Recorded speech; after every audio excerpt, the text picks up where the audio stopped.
publique hôpitaux de Paris, c'est grand. Ça fait beaucoup d'équipes, ça fait beaucoup d'idées de recherche, ça fait beaucoup de projets à financer.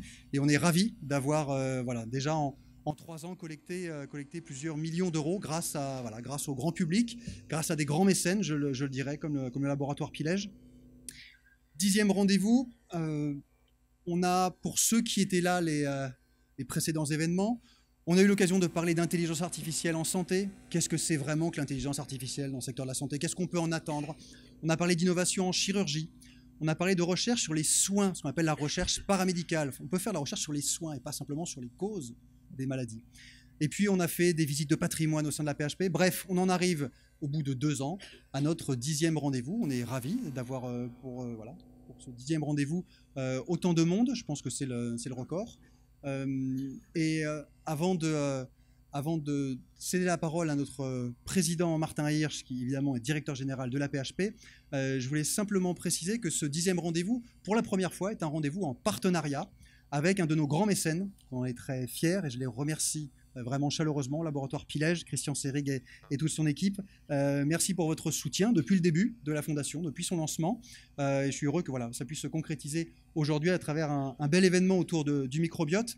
Je donnerai la parole tout à l'heure à Pilège et à son partenaire, l'association François Aupetit, pour cette belle campagne dont vous retrouvez ici un kakémono. Ma santé passe par mes microbiotes. Voilà, on va en reparler tout à l'heure. Je ne serai pas plus long, je cède immédiatement la parole à notre président et directeur général, Martin Hirsch.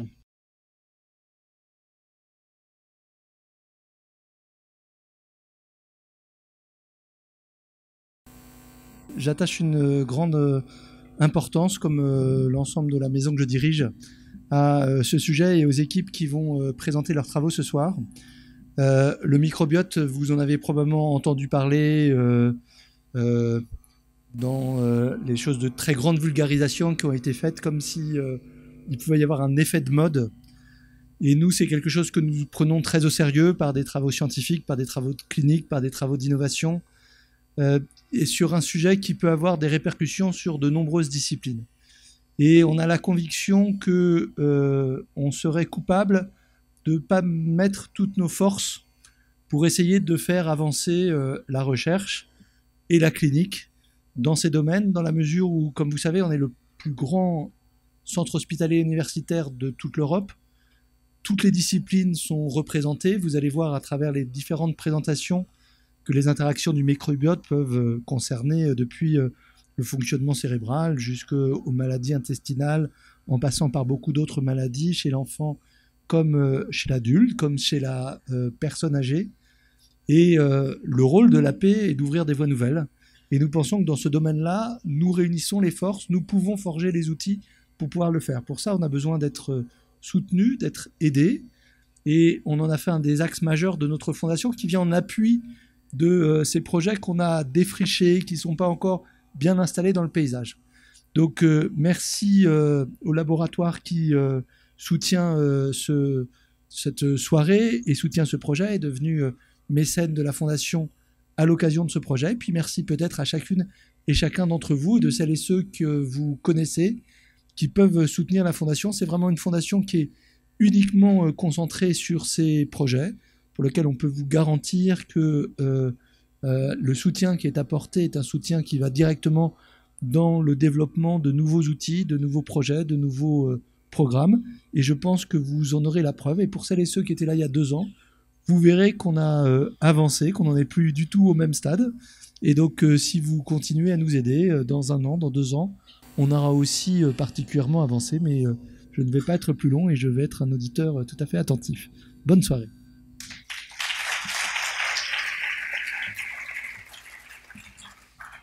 Merci beaucoup. Alors, quelques mots avec un grand plaisir.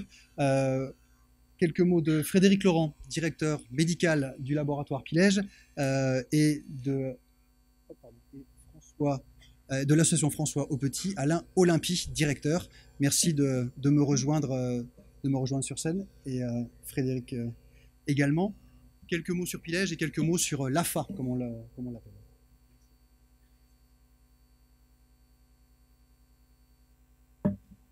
Est-ce que la technique va être avec nous?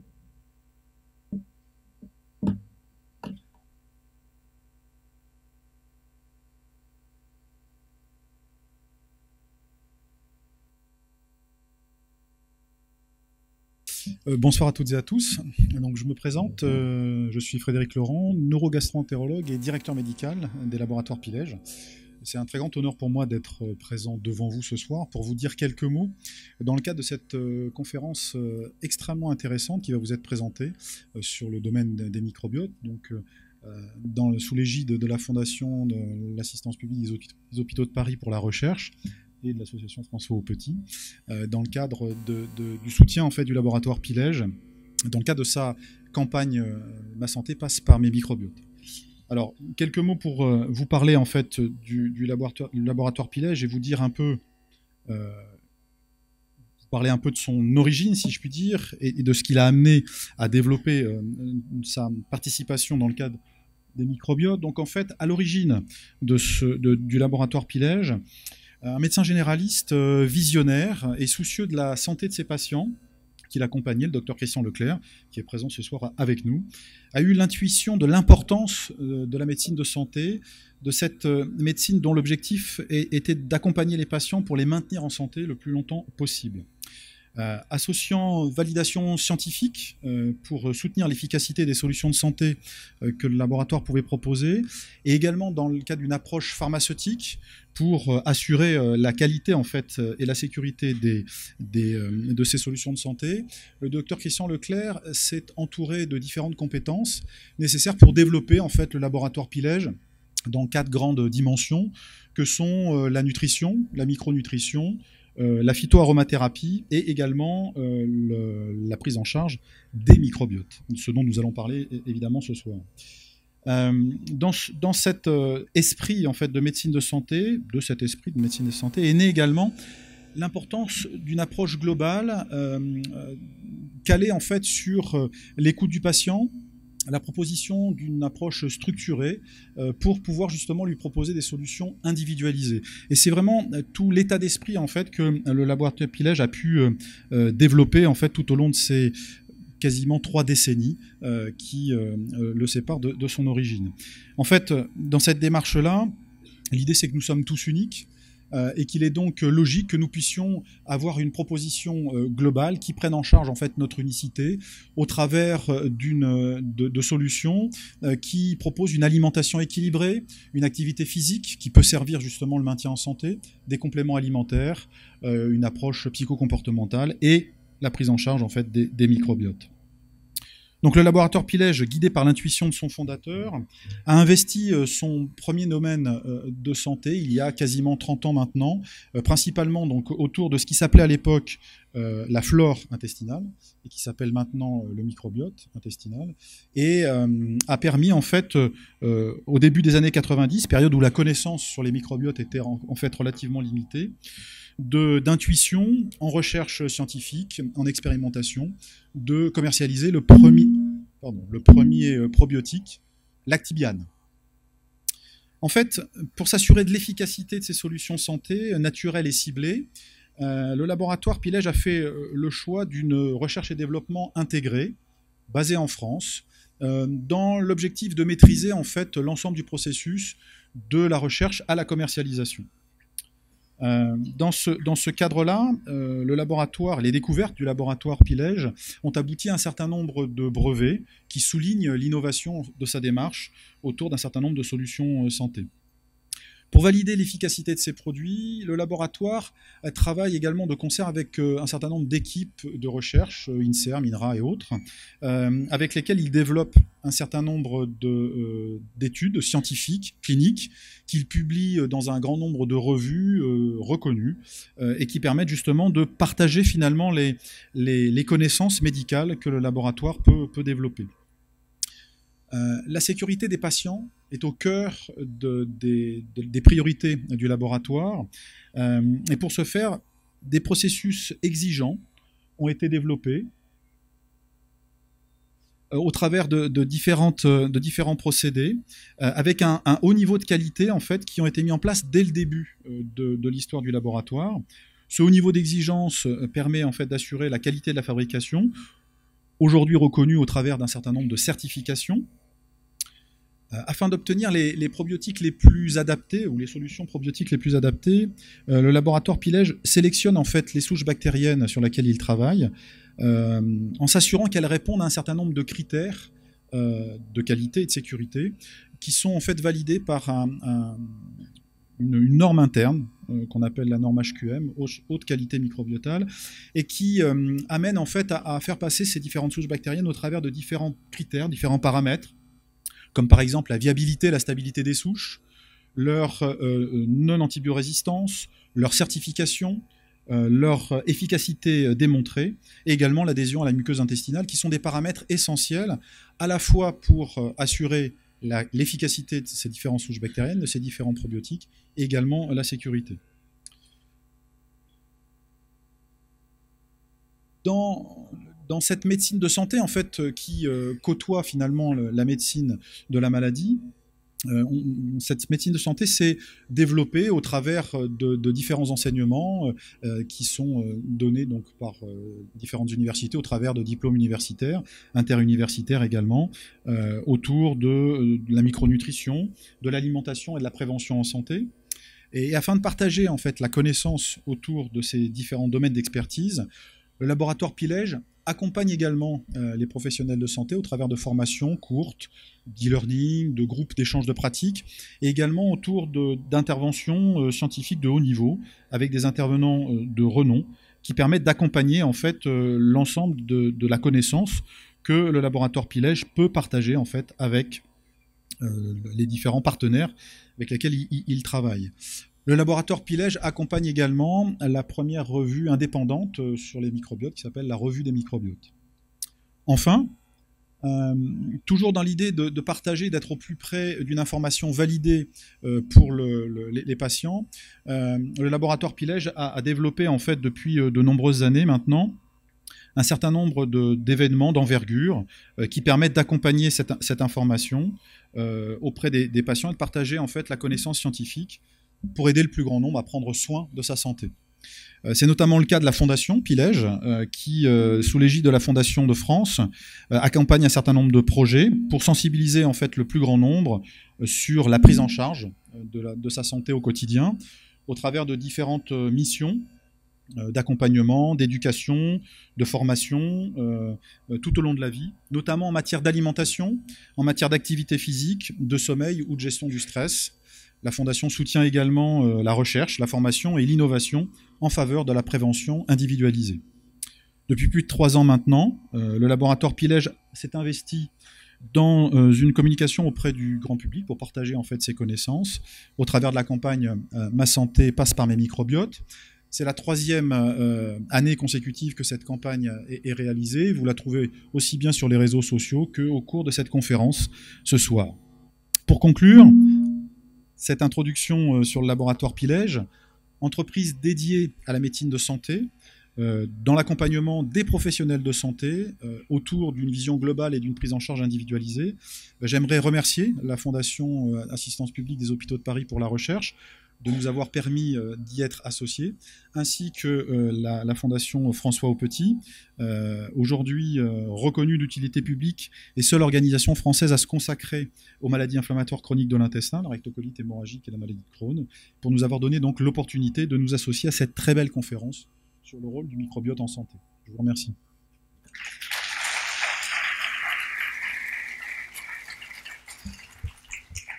Merci. Ce sont toutes les bonnes raisons qui nous a poussés il y a quelques années. D'ailleurs, je retrouve avec plaisir Christian Leclerc, puisque quand vous étiez venu nous trouver il y a de cela fort longtemps, il y a 12-13 ans à peu près, immédiatement, vous nous avez donné l'opportunité de rencontrer des médecins qui pensaient peut-être un peu autrement la médecine et qui voyaient au-delà je dirais, de certains traitements. Et donc, c'est cet état d'esprit qui nous a plu aussi et toutes ces bonnes raisons.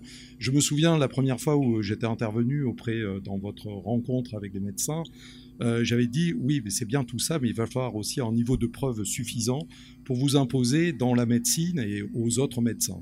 Et c'est vrai que vous avez relevé ce défi, ça a été dit précédemment, je ne vais pas paraphraser, mais c'est pour ça que depuis tout ce temps, nous avons des excellentes relations, nous collaborons et nous soutenons les actions de Pilège. Alors pourquoi l'AFA, qui est donc l'association qui combat, c'est une association de patients reconnue d'utilité publique. On a 37 ans, on est en 1982, sur le cri d'une mère, donc le fils était mort des conséquences à l'époque de la maladie de Crohn. Donc ça a été le soutien à la recherche. Et c'est vrai que depuis une grosse dizaine d'années, le microbiote est arrivé comme une évidence petit à petit dans ces travaux et comme une piste sérieuse, en tout cas pour nous, de solutions à terme pour combattre la maladie de Crohn autant que la rectocolite hémorragique. Alors c'est vrai que la première, je disais en conférence de presse il y a quelques années, il y a 12 ans, la première bourse de recherche que nous avons financée, c'était pour comprendre en quoi le microbiote pouvait être utile, enfin pouvait être une bonne piste de recherche pour la maladie de Crohn et la rectocolite hémorragique, pour les MICI. Donc c'était la première bourse de recherche il y a 12 ans. Il y avait eu beaucoup de ricanements, je me souviens, dans le comité scientifique à l'époque, je dois dire. Et puis, évidemment, plus de quasiment 1 million d'euros après et une vingtaine de bourses de recherche, on a le plaisir de soutenir, en tout cas d'être engagé avec des projets fantastiques dont Harry Sokol est un des porteurs mondiaux, on peut dire, Harry, aujourd'hui, et on est très fiers de collaborer aussi et d'apporter quelques subsides à la PHP sur des travaux de cette qualité, en tout cas, et qu'on soutient, puisque c'est un sérieux espoir, évidemment, pour nos malades. Alors évidemment, cet espoir, il est porté par nos partenaires aussi, puisque je sais que la recherche est active aussi chez Pilège pour nous apporter des solutions en probiotiques et voilà. Et puis on a aussi donc Harry Sokol est soutenu par Pilège. On a édité aussi un DVD Explique-moi le microbiote, donc qui est disponible sur le site de l'AFA pour ceux que ça intéresse. Et là aussi, Pilège était à nos côtés avec un certain nombre de partenaires. Voilà. Donc c'est important. Les patients sont à vos côtés aussi, sont intéressés par ces pistes de recherche sur le microbiote. Et je pense que ça va être j'espère demain, sinon j'espère pas après-demain en tout cas. On compte sur vous, messieurs les chercheurs et puis messieurs les industriels, pour en tout cas nous apporter des solutions concrètes et très rapidement. C'est un peu le cas aujourd'hui, mais il y a un petit peu de chemin encore et on compte sur vous. Merci.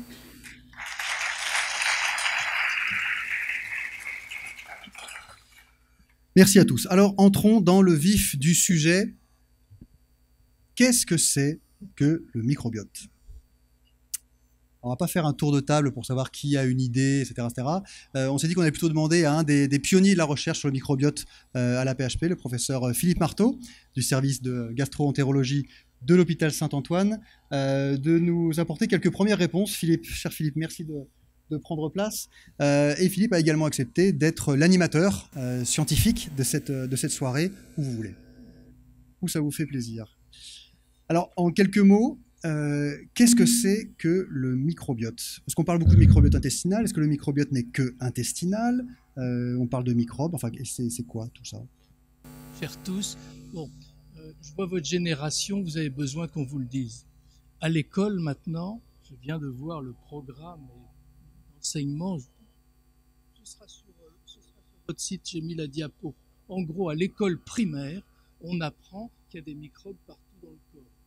Bon. Et donc, du coup, il n'y aura pas besoin de faire des soirées comme ça dans 50 ans. Il y en a sur la peau, il y en a sous ma bague. D'ailleurs, à l'hôpital, ça pose problème. Ceux qui sont sous ma bague, ceux qui sont sous ma montre, etc. Mais beaucoup des microbes sont beaux. Et là, si on compte les microbes, il y en a plus dans l'intestin que partout ailleurs, avec une biodiversité. Et donc aujourd'hui, on apprend aux petits jeunes là, qui vont à l'école et à nos étudiants en médecine avec la formation microbiote, par exemple, c'est 20 heures. Ah, c'est beaucoup, hein ? C'est beaucoup. Bon, voilà, est-ce que vous avez eu 20 heures là-dessus ? Alors, en gros, si je vous regarde avec des lunettes, je vois des tas de microbes partout.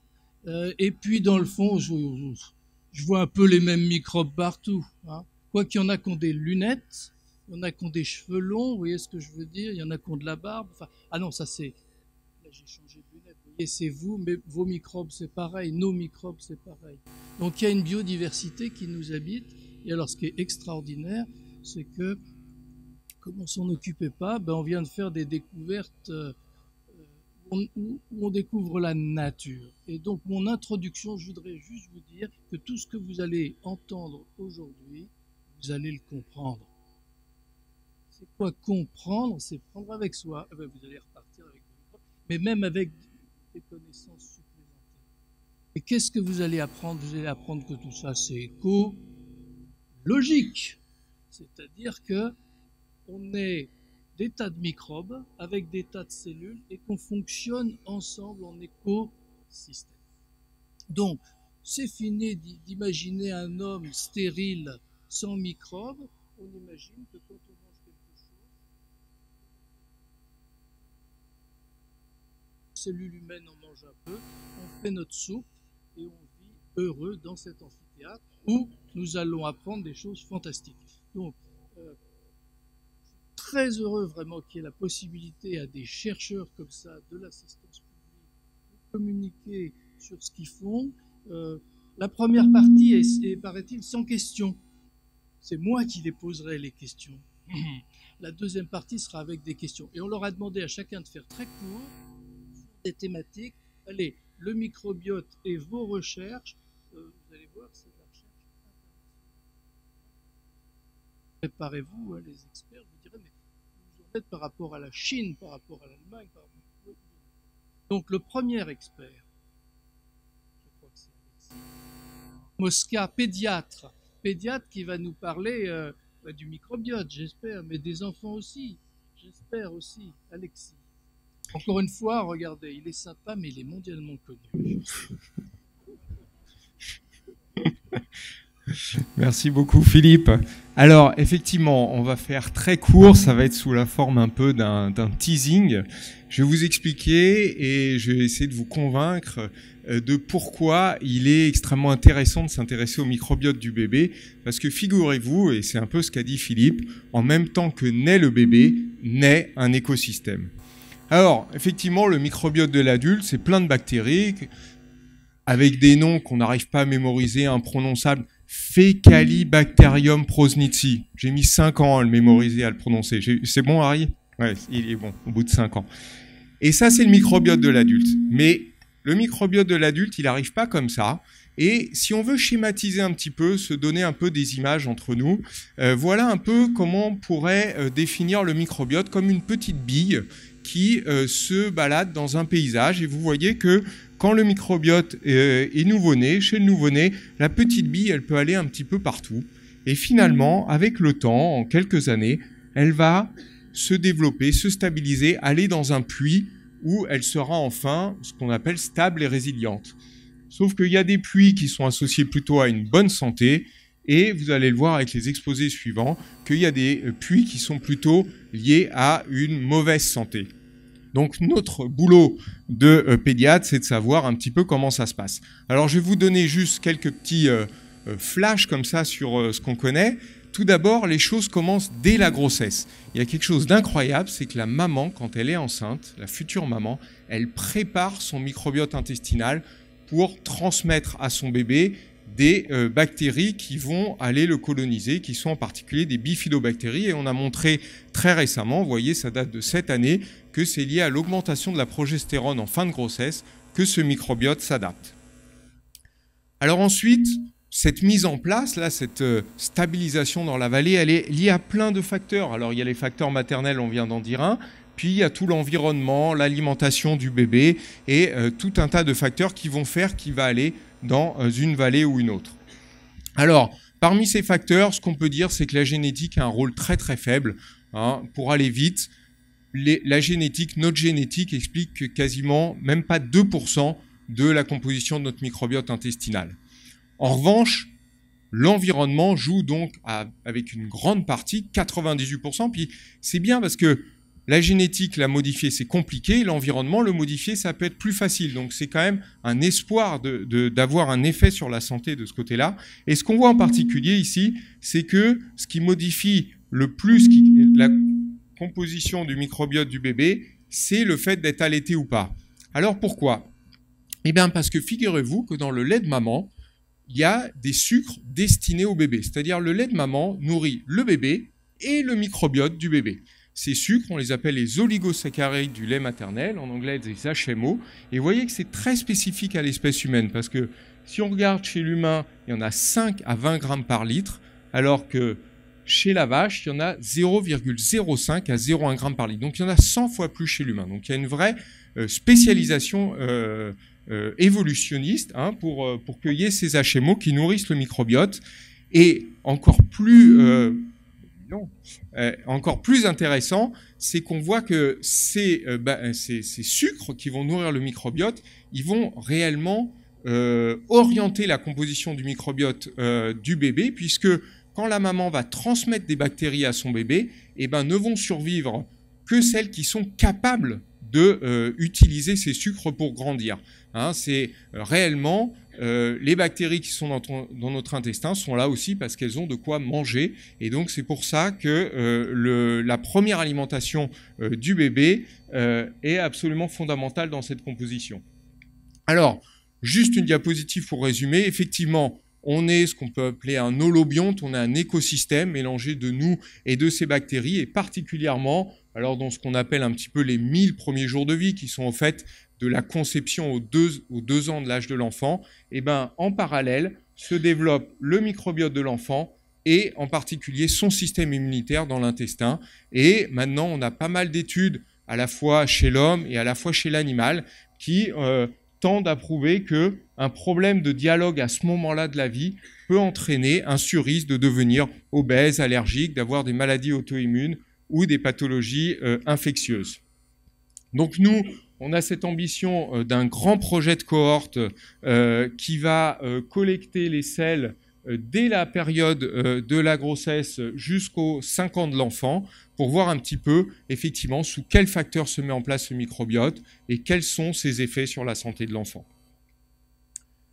Voilà, pour finir, les pédiatres, notre job, c'était de faire en sorte que les petits se développent bien et deviennent des adultes en bonne santé. Et maintenant, on a enrichi notre job, puisque maintenant, en plus, il faut qu'on aide les bébés à construire leur écosystème et à en faire des forêts tout à fait stables, résilientes et associées à une bonne santé.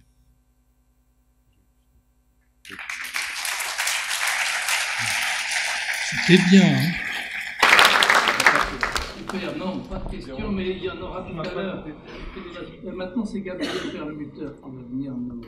Alors, vous avez vu, on avait un pédiatre accro au lait, et Gabriel, il est accro au pouvoir. Gabriel Perlmutter, lui aussi un expert international sur un sujet, vous allez voir, qui change. Je vous prends bientôt. Je peux les mettre? Yes. Moi, je vais juste avancer, ça marchait. Voilà.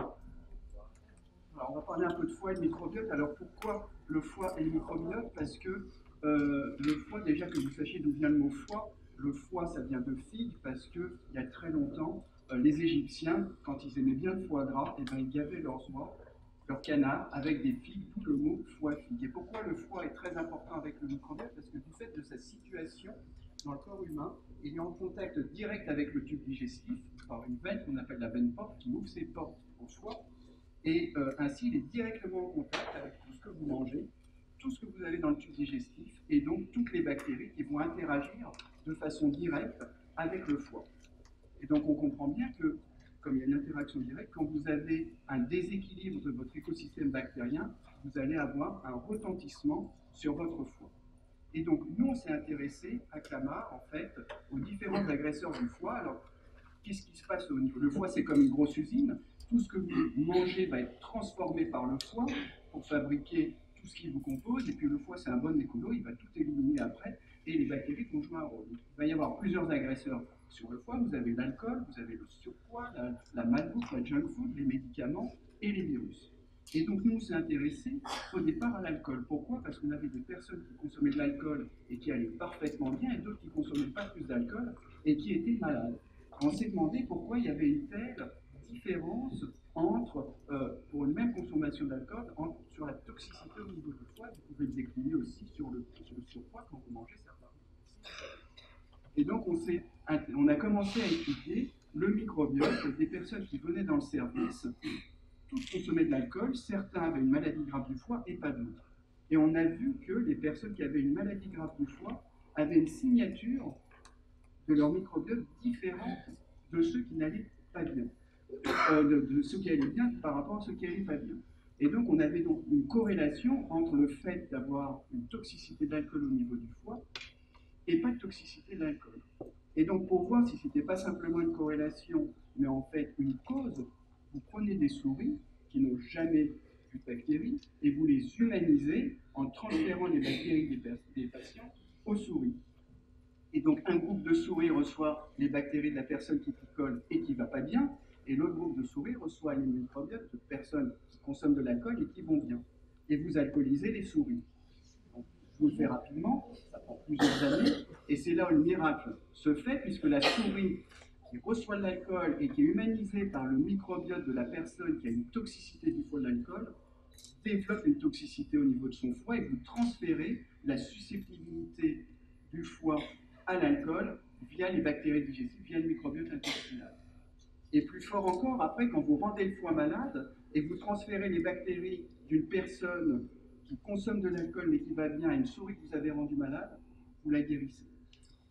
Et donc à partir de ces résultats-là, on essaye d'identifier les bactéries qui vont aller protéger le foie pour pouvoir après, plus tard, les breveter. On est en cours de brevet, d'ailleurs avec l'INEF probablement, qui va ensuite être utilisé possiblement comme probiotique. Ensuite, il y a d'autres, on peut aussi cibler le microbiote pour protéger le foie de façon différente, pas avec des probiotiques, mais avec des prébiotiques. En fait, c'est la bouffe des bactéries.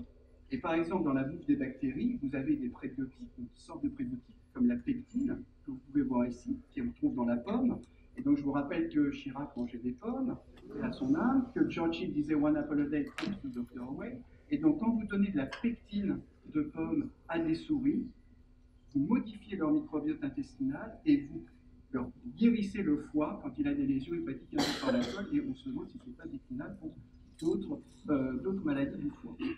Alors ce qui est intéressant, c'est quand on regarde par quel mécanisme en fait les bactéries vont être toxiques ou bénéfiques pour le foie, en fait, on étudie ce que fabriquent les bactéries. C'est ce qu'on appelle les métabolites. Les bactéries, elles fabriquent des choses. Et donc par exemple, votre foie fabrique de la bile, et puis la bile va passer dans le tube digestif, et le lieu commun, c'est qu'elle va vous aider à digérer. Et ensuite, cette bile va être transformée par vos bactéries pour être réabsorbée. Et on a vu que les bactéries des personnes qui, en fait, n'étaient pas sensibles à l'alcool, formaient des acides d'une bile particulière, des acides biliaires particulières qu'on appelle l'UDCA, ou l'acide urso-désoxycholique, qui protège le foie, qui est déjà utilisé en clinique pour protéger certaines maladies du foie, certains patients. Et ce qui est juste vertigineux pour moi, c'est quand on regarde ce que faisaient les samouraïs il y a environ 1500 ans, ils utilisaient de la bile d'ours pour se protéger eux-mêmes, et le nom d'acide urso-désoxycholique vient du fait que c'est le même acide qu'on trouve dans l'ours. Urso, ça vient de l'ours. Et donc, quand vous étudiez le microbiote intestinal, des fois, on retrouve en fait, je dirais, des évidences qu'il y avait déjà il y a très longtemps dans certaines médecines parallèles. Ensuite, quand on étudie la maladie alcoolique du foie, on étudie aussi la consommation d'alcool. Et le lieu commun, c'est de dire, écoute, t'es malade du foie, arrête de consommer de l'alcool, mais c'est beaucoup plus compliqué que ça, parce que si c'était possible, il n'y aurait plus de personnes en surpoids, on arrête de manger, il n'y aurait plus de personnes qui ont un problème d'alcool, on arrête de boire, alors que c'est une véritable addiction. Il y a ce qu'on appelle un craving, ce qui est l'envie irrépressible d'aller consommer une substance, de l'alcool par exemple. Après, vous pouvez le décliner par exemple sur les sports violents, sauf que là, c'est socialement plutôt valorisé. Et donc, on s'est rendu compte, une équipe de copains en Belgique se sont rendu compte que parmi les personnes qui avaient une consommation excessive d'alcool, une addiction à l'alcool, certains avaient une dysbiose spécifique, pas d'autres, et une augmentation de la perméabilité intestinale, et pas d'autres, et que les scores d'addiction, le score de craving, étaient corrélés en fait à la dysbiose. Et en fait, on peut du coup se demander si en jouant sur la perméabilité intestinale, si en jouant sur les bactéries digestives, on ne pourrait pas à la fois améliorer... Alors, par des prébiotiques, par des probiotiques, on ne pourrait pas à la fois améliorer l'addiction à l'alcool, la perméabilité intestinale et les lésions intestinales.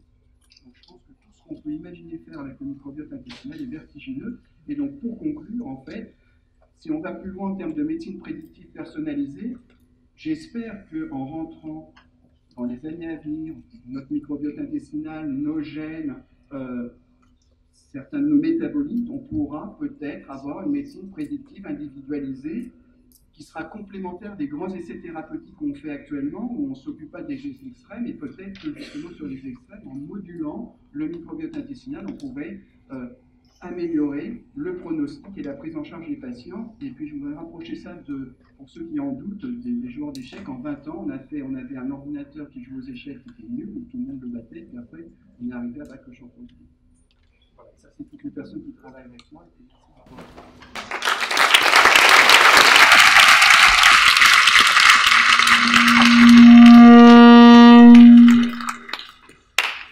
bon, c'était top. C'était top, donc des addictions. Alors le dernier topo, c'est Aristotle. Aristotle, lui aussi un grand expert mondial. Mais alors là, quand j'ai vu son titre, je me suis dit, l'auditoire est-il prêt à entendre ce qu'il va nous dire? Donc Harry, essaye de faire passer ce message. Merci Philippe. Je vais essayer de vous parler de transplantation de microbiote fécal. Donc, vous l'avez compris, le microbiote joue un rôle très important pour beaucoup de fonctions très importantes de notre corps, le métabolisme, et vous entendrez parler plus tard avec l'obésité et le diabète, les fonctions immunitaires, la protection contre un certain nombre de pathogènes. Vous entendrez aussi tout à l'heure une présentation sur les liens avec le cerveau, donc vraiment quelque chose qui est un acteur important pour le bon fonctionnement de notre organisme en général. Et donc forcément, si ce microbiote est altéré, on peut imaginer qu'il puisse jouer un rôle dans un grand nombre de pathologies, un grand nombre de maladies, des maladies inflammatoires. Je vais vous parler notamment des maladies inflammatoires de l'intestin comme la maladie de Crohn ou la rectocolite hémorragique, mais aussi des maladies métaboliques, pourquoi pas des maladies neuropsychiatriques également. Si c'est un acteur dans les maladies, eh bien ça peut être une cible thérapeutique. On peut essayer d'aller moduler ce microbiote pour avoir une influence de préférence bénéfique sur les maladies. Il y a plusieurs manières par lesquelles on peut essayer de moduler le microbiote. On peut utiliser des probiotiques, des prébiotiques, vous en avez déjà un petit peu entendu parler. Et puis l'approche qui est, on va dire, la plus radicale, c'est ce qu'on appelle la transplantation de microbiote fécal. Le concept, en soi, il est extrêmement simple. Il s'agit de remplacer un microbiote qui est altéré, qui est anormal, dont on pense qu'il va jouer un rôle dans une maladie, par un microbiote sain, en espérant avoir des effets, bien sûr, positifs. D'abord, je vais vous parler de la pratique, parce que c'est souvent quelque chose qui fait un peu fantasmer, on a des idées un petit peu étranges. Vous allez voir que c'est finalement extrêmement simple. En fait, la partie la plus complexe dans la transplantation de microbiote fécal, c'est d'identifier des donneurs. Des donneurs parce qu'on doit leur faire des bilans extrêmement larges, bien plus complexes que ce que l'on fait pour un don du sang. Et trouver un donneur qui est apte, entre guillemets, à donner, c'est vraiment le plus compliqué, et je ne vais pas rentrer dans les détails de la sélection. Ensuite, on va partir de sel, évidemment, que l'on va homogénéiser dans du sérum physiologique, c'est-à-dire dans de l'eau salée, tout simplement. Ensuite, on va filtrer de manière assez simple. L'objectif, c'est pas de retirer quoi que ce soit, c'est juste d'avoir une solution liquide, de ne pas avoir des résidus solides. On obtient une solution qui ressemble à ça. Et ensuite, on va congeler cette préparation avec ce qu'on appelle un cryoprotectant. Un cryoprotectant, qu'est-ce que c'est? C'est juste un agent qui va permettre de garder les bactéries vivantes, même une fois qu'on les a congelées. Ensuite, on met cette préparation donc au congélateur et en quarantaine en attendant d'avoir les résultats des différents bilans qui sont réalisés. Et une fois qu'on a un bilan qui nous paraît correct, eh bien, on va pouvoir utiliser cette préparation pour faire une transplantation fécale. Et ça peut se faire de différentes manières. Très souvent encore, ça se fait via une coloscopie. Ça peut aussi se faire par le haut avec un sonde qui va passer dans l'estomac et ensuite au début de l'intestin. Ça peut se faire par un lavement, tout simplement par le bas, ou encore avec des gélules. Et donc là, on les avale tout simplement. Donc vous voyez que en pratique, ça n'a rien de très compliqué. Je ne dis pas que c'est ragoûtant, mais c'est pas compliqué. Et en plus, ça n'a rien de très nouveau, puisque là encore, comme Gabriel vous a parlé de médecine asiatique, là c'est de la médecine chinoise, 4e siècle, eh bien il y avait déjà des médecins qui avaient remarqué qu'en administrant des sels, on pouvait avoir des effets thérapeutiques sur notamment des épisodes de diarrhée particulièrement sévères. L'histoire de la transplantation fécale un petit peu plus moderne, c'est la fin des années 50, avec des cas d'infection intestinale qu'on appelle colites pseudomembraneuses, qui ont été traités par transplantation fécale. Et puis, dans les années 80, là encore, des nouveaux cas d'infection, toujours en fait à la même bactérie qui s'appelle Clostridium difficile, qui était également responsable de ces colites pseudomembraneuses, mais à l'époque, on ne connaissait pas la bactérie en question, on s'en est rendu compte que après. Et puis, entre 83 et 2013, une trentaine d'années, au cours desquelles il y a eu comme ça des centaines de cas décrits dans la littérature médicale, d'infection toujours à cette bactérie Clostridium difficile, traitée efficacement par transplantation de microbiote fécal. Et puis, ce qui a vraiment changé les choses dans la recherche sur ce type de traitement, c'est la première étude bien réalisée qui a été publiée en 2013, et dont je vais vous donner juste un résultat très simple. Juste un mot d'abord sur cette bactérie dont je vous parle depuis une minute, Clostridium difficile. C'est une bactérie que l'on trouve dans l'intestin d'énormément d'adultes. On dit au moins 3%, c'est probablement sous-estimé, c'est probablement plus. On en trouve également dans l'environnement, il y en a un peu partout. Et cette bactérie, dans l'intestin, elle va pouvoir se développer, proliférer, lorsque le microbiote va être perturbé. Et une des situations les plus fréquentes, c'est lorsqu'on va prendre des antibiotiques, on va perturber notre microbiote, et cette bactérie va en profiter pour proliférer et être responsable d'une infection. L'un des problèmes, c'est que cette infection, elle va récidiver. Et donc l'étude dont je vous parlais, qui a été publiée en 2013, c'est la première étude qui a évalué de manière sérieuse la transplantation fécale dans cette indication. Et pour cela, eh bien, on a comparé les auteurs, c'est une équipe hollandaise, a comparé le traitement classique de cette infection, qui est la vancomycine, un antibiotique, à la transplantation fécale. Et donc ce que vous voyez, c'est que les patients qui ont été traités par le traitement standard, la vancomycine, ont guéri dans 20 à 30% des cas, alors que les patients qui ont reçu une voire deux transplantations fécales ont guéri dans 80 à 90% des cas. D'un point de vue médical, c'est absolument extraordinaire de voir une efficacité aussi importante. Et donc, très rapidement après la publication de ces résultats, l'utilisation de la transplantation fécale a été recommandée pour le traitement de ces infections à Clostridium difficile récidivantes, à la fois dans les recommandations nord-américaines, mais aussi européennes. Et donc, aujourd'hui, la seule indication reconnue de la transplantation fécale, ce sont ces infections récidivantes à Clostridium difficile. C'est la seule et unique indication pour laquelle on peut faire de la transplantation fécale dans le cadre du soin. Tout le reste, c'est de la recherche. Et aujourd'hui, il n'y a pas assez de données pour l'utiliser dans le cadre du soin. Mais néanmoins, on a quand même des données disponibles sur certaines autres maladies. Les maladies inflammatoires de l'intestin, dont je vais vous en dire un mot, le syndrome de l'intestin irritable, le syndrome métabolique, et peut-être que vous en saurez plus un peu plus tard. Et puis, il y a d'autres maladies encore, un peu plus compliquées. Mais la maladie en dehors de l'infection à Clostridium difficile et les maladies pour lesquelles on a le plus de données, ce sont les maladies inflammatoires de l'intestin, comme la maladie de Crohn et la rectocolite. Dans la rectocolite hémorragique, on a 4 études qui sont, on va dire, globalement positives et qui montrent que quand on a un patient qui a la diarrhée, qui a mal au ventre à cause de sa rectocolite hémorragique, si on lui fait des traitements à base de transplantation fécale, on va être capable de le mettre en rémission, c'est-à-dire de calmer sa maladie dans 20 à 30% des cas. Si on lui donne un placebo, c'est 5 à 10% des cas. Donc déjà, vous voyez que, certes, ça fait mieux que le placebo, mais on n'est pas dans le cas du Clostridium difficile. C'est pas magique.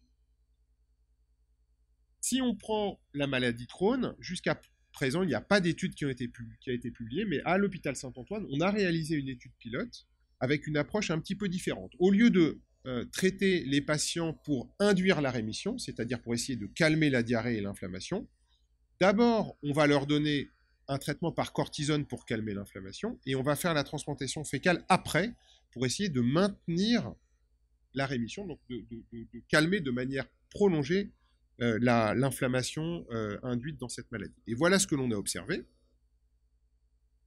Les patients, donc, ils sont tous en rémission, c'est-à-dire ils ont tous une maladie calme au moment où on fait la transplantation fécale, par définition, puisqu'on les a d'abord traités par cortisone. Et ensuite, vous voyez que les patients qui ont eu une fausse transplantation fécale en bleu vont récidiver relativement rapidement, alors que ceux qui ont eu une transplantation fécale, en vert, vont récidiver moins vite. Si on regarde d'autres indices, par exemple ici, c'est ce qu'on appelle le score endoscopique, c'est-à-dire qu'on fait une coloscopie et on compte les ulcères, pour être simple. Eh bien, ce que vous voyez, c'est que entre avant la transplantation fécale et 6 semaines après, dans le groupe transplantation fécale, le score diminue. Il y a tendance à cicatriser les lésions après la transplantation fécale, alors que dans le groupe fausse transplantation fécale, vous voyez que globalement, il n'y a aucun changement entre avant et 6 semaines après. Donc, ce sont des résultats très préliminaires, hein. C'est très peu de patients, il y a moins de 20 patients qui ont été inclus dans cette étude, mais qui suggèrent que peut-être ça pourrait avoir une efficacité. Dans le syndrome de l'intestin irritable, on a des résultats contradictoires. Il y a une étude qui montre un effet peut-être positif et l'autre étude qui montre un effet négatif, c'est-à-dire que non seulement ça ne marcherait pas, mais en plus ça aggrave les symptômes. Et dans le syndrome métabolique, quelques études qui montrent une amélioration minime. Dans les autres indications pour lesquelles on n'a pas d'études bien faites encore, on a peut-être un petit signal d'efficacité, mais c'est vraiment extrêmement préliminaire et extrêmement partiel. Tout ça pour dire que le microbiote, comme vous l'avez compris, c'est un acteur important dans la santé et dans les maladies, mais ce n'est pas le seul acteur. Il y a la génétique, il y a beaucoup d'autres facteurs environnementaux, il y a d'autres éléments qui peuvent rentrer en compte. Ce qui fait que, même si le microbiote est impliqué dans beaucoup de maladies, le poids du microbiote dans chaque maladie n'est pas le même. Dans certaines maladies, il va avoir un rôle important, dans d'autres maladies, il va avoir un rôle mais moins important. Et donc, on peut imaginer une figure de ce type. Vous avez le rôle du microbiote qui peut être très important ou au contraire beaucoup plus faible. Vous avez des maladies comme l'infection à Clostridium difficile. Là, c'est une maladie qui est quasiment exclusivement liée au microbiote. Et donc, cibler le microbiote, que ce soit par la transplantation fécale ou peut-être par des approches plus simples à l'avenir, ça a une très grande efficacité. Honnêtement, c'est quasiment magique de faire une transplantation fécale chez un patient qui a une infection à Clostridium difficile, c'est quasiment magique. Ça marche à tous les coups. Et puis, vous avez des maladies où le microbiote a un rôle important, mais ce n'est pas le seul rôle, ce n'est pas le seul acteur. Typiquement, la maladie Crohn et la rectocolite hémorragique. Et là, on a quand même des signaux qui s'accumulent pour dire que oui, cibler le microbiote, ça peut avoir un rôle, mais vous avez vu, ce n'est pas du tout les mêmes taux d'efficacité qu'avec le Clostridium. Donc, il va probablement falloir, dans ces maladies, eh bien, cibler aussi, c'est ce qu'on fait déjà depuis des dizaines d'années, les autres composants de la maladie, et donc notamment l'immunité. Et puis, vous avez des maladies qui sont encore plus compliquées, où peut-être certains patients, eh bien, dans le syndrome de l'intestin irritable, ils ont peut-être le microbiote qui joue, et puis d'autres patients où le microbiote n'est pas du tout impliqué. Et donc là, on va avoir besoin de médecine personnalisée, identifier ceux par lesquels peut-être on va pouvoir cibler le microbiote, et puis les autres. Et puis, il y a d'autres maladies, je les ai mis ici sur la figure, mais honnêtement, je ne saurais pas où les mettre, où le microbiote, il joue un rôle, mais là encore, ce n'est pas le seul acteur. J'ai mis les maladies neuropsychiatriques et les maladies métaboliques ici, mais il est tout à fait possible que certaines maladies neuropsychiatriques soient ici, certaines maladies métaboliques soient ici aussi. On ne sait pas exactement où les mettre aujourd'hui. Mais tout ça pour vous dire que le microbiote, même si c'est un acteur important, ce n'est pas le seul, et donc on ne peut pas attendre d'une maladie qui est que très partiellement liée au microbiote un effet absolument fantastique de la transplantation fécale. Donc, en conclusion, la seule indication validée de la transplantation fécale, ce sont les infections récidivantes à Clostridium difficile, et ça marche merveilleusement bien dans cette indication. Et on fait ces transplantations fécales toutes les semaines à l'hôpital Saint-Antoine dans cette indication. On a des premiers résultats qui sont positifs et encourageants dans les maladies inflammatoires de l'intestin. Néanmoins, la modalité de la transplantation fécale dans ces maladies reste à déterminer, et il y a encore beaucoup d'études en cours pour déterminer comment faire, chez quel patient, dans quelle indication précise. Et puis dans toutes les autres indications potentielles autres, on a des données, mais c'est clairement insuffisant pour le faire, en tout cas dans le cadre du soin, et on a encore besoin de beaucoup de recherche. La recherche, ça tombe bien, elle est extrêmement active. Ici, c'est des données actualisées il y a 2 jours. Tous les essais de transplantation fécale actifs, je ne parle pas des essais qui ont déjà été faits, c'est toutes les recherches en cours portant sur la transplantation fécale. Vous voyez qu'il y a une centaine d'études en Amérique du Nord, une grosse trentaine en Europe, presque une trentaine en Chine, Et nous-mêmes, à Paris, et notamment à l'hôpital Saint-Antoine, on est très actifs. L'étude dont je vous ai parlé est en cours de publication. On vient de commencer une grande étude dans la rectocolite hémorragique avec un schéma assez similaire dont l'objectif est là aussi de maintenir la rémission après un traitement par cortisone. Et là, on va inclure 130 patients à travers toute la France. Et puis, on espère pouvoir commencer début 2020 une grande étude également dans la maladie de Crohn qui a été financée grâce à une fondation américaine qui s'appelle Hemsley. Et là aussi, il s'agira d'utiliser la transplantation fécale pour maintenir la rémission chez des patients qui sont sous des traitements immunosuppresseurs. Bien sûr, la transplantation fécale, c'est très séduisant, mais il faut avouer qu'on ne contrôle pas bien ce qu'on fait, on ne sait pas exactement ce qu'on donne aux patients, il faut être clair.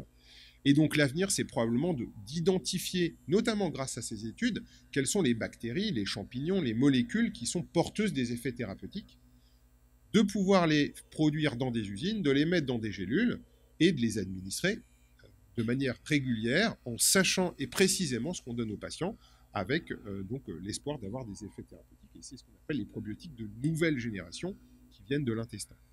Et puis si on comprend encore mieux comment ça marche, eh bien, tout ça, ça passe par de la chimie, hein, ça reste des molécules chimiques qui ont des effets.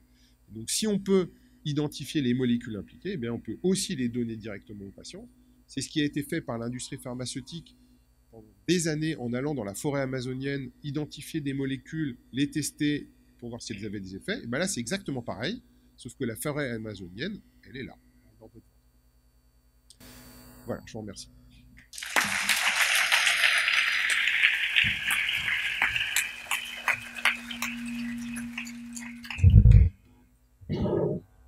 Bon, les messieurs, que des gastro-entérologues. Quelques questions. Alors, une fois, elles ne sont pas ouvertes au public pour l'instant parce qu'on sait qu'elles seraient très nombreuses. Moi, j'ai envie de vous demander en premier, il y a la diapo de Harry qui dit on vit dans le monde, quoi. Est-ce qu'on est compétitif? Est-ce que l'assistance publique hôpitaux de Paris, c'est jouable d'entrer dans cette compétition ou dites-nous oui. Alors, oui et non. Oui, on a le potentiel. On a des grands experts à tous les niveaux dans différentes maladies liées au microbiote. On a vu certains déjà parler, il y en a d'autres qui vont parler, et il y en a encore beaucoup d'autres à l'assistance publique. Ce qui nous manque aujourd'hui, mais j'espère que ça va être modifié assez rapidement et corrigé assez rapidement, c'est que la transplantation fécale, y compris dans le cadre du soin, on l'a fait un petit peu à la force du poignet de tout le monde, je dirais. C'est-à-dire que aujourd'hui, ce n'est pas une activité autonome avec des moyens.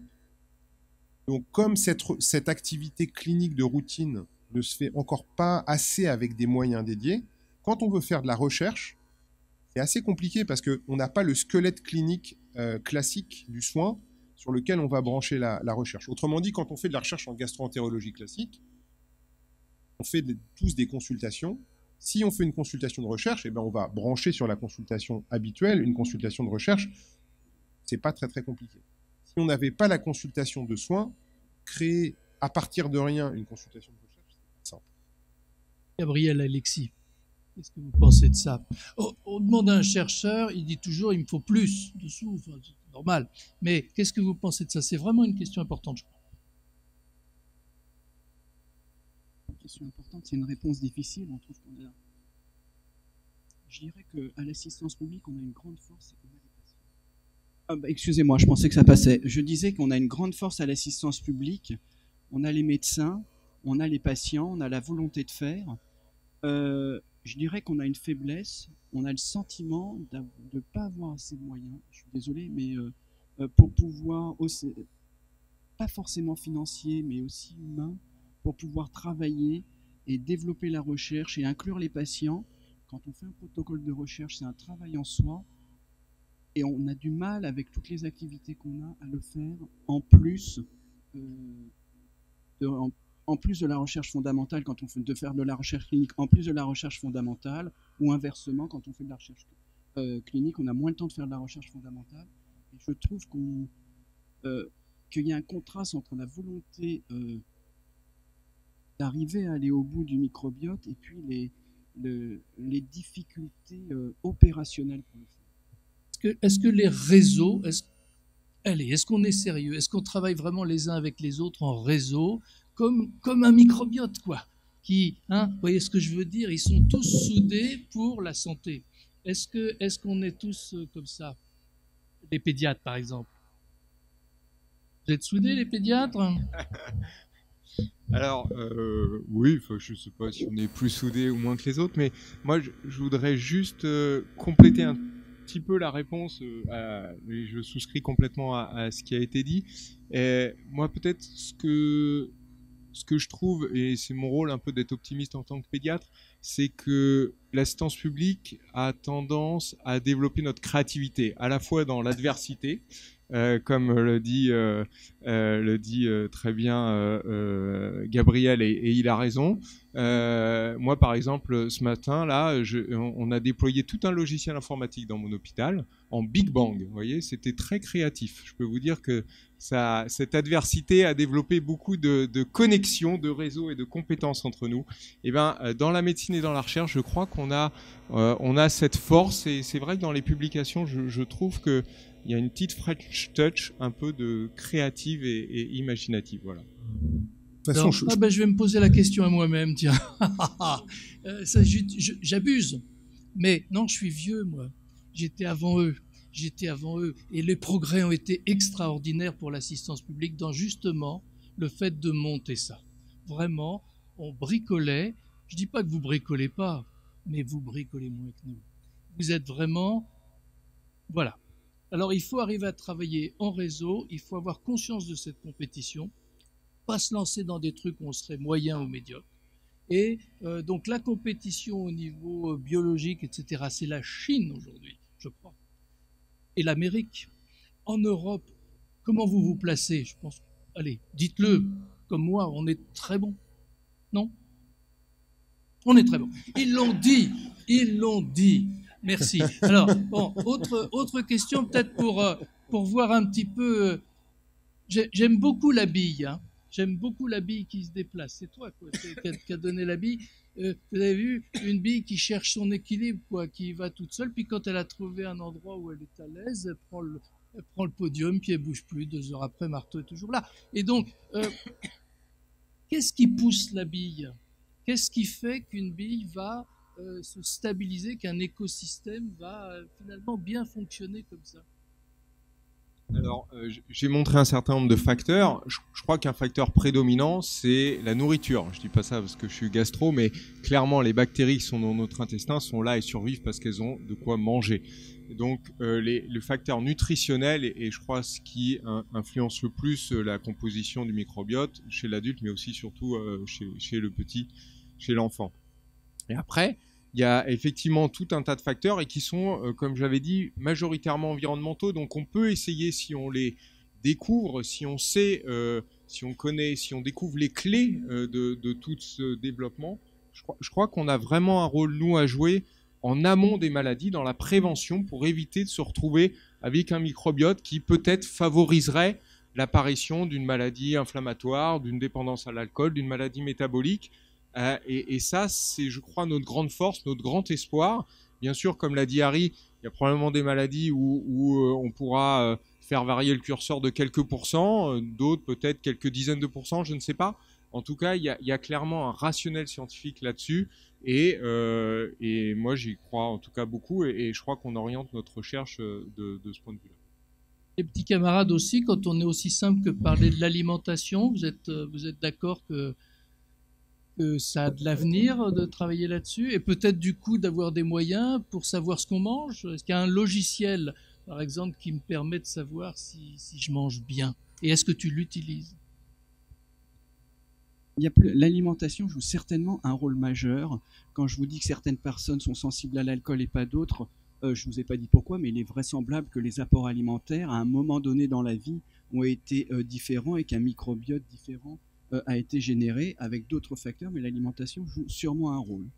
Certaines études montrent qu'en fonction du microbiote, on pourrait prédire quels sont les aliments qui auraient un meilleur effet bénéfique pour l'organisme.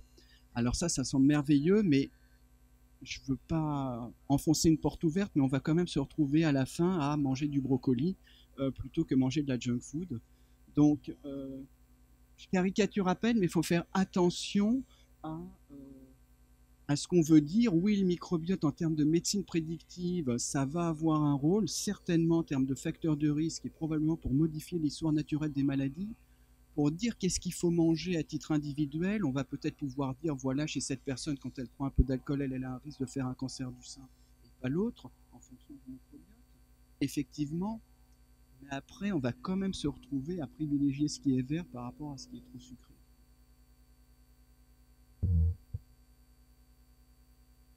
C'est un bon message, ça. Hein. C'est un message de santé publique. C'est un message qui doit être martelé.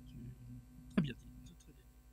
Bon, peut-être une dernière question. Donc, on a vu le rôle de l'environnement et j'ai beaucoup aimé ce qu'a dit.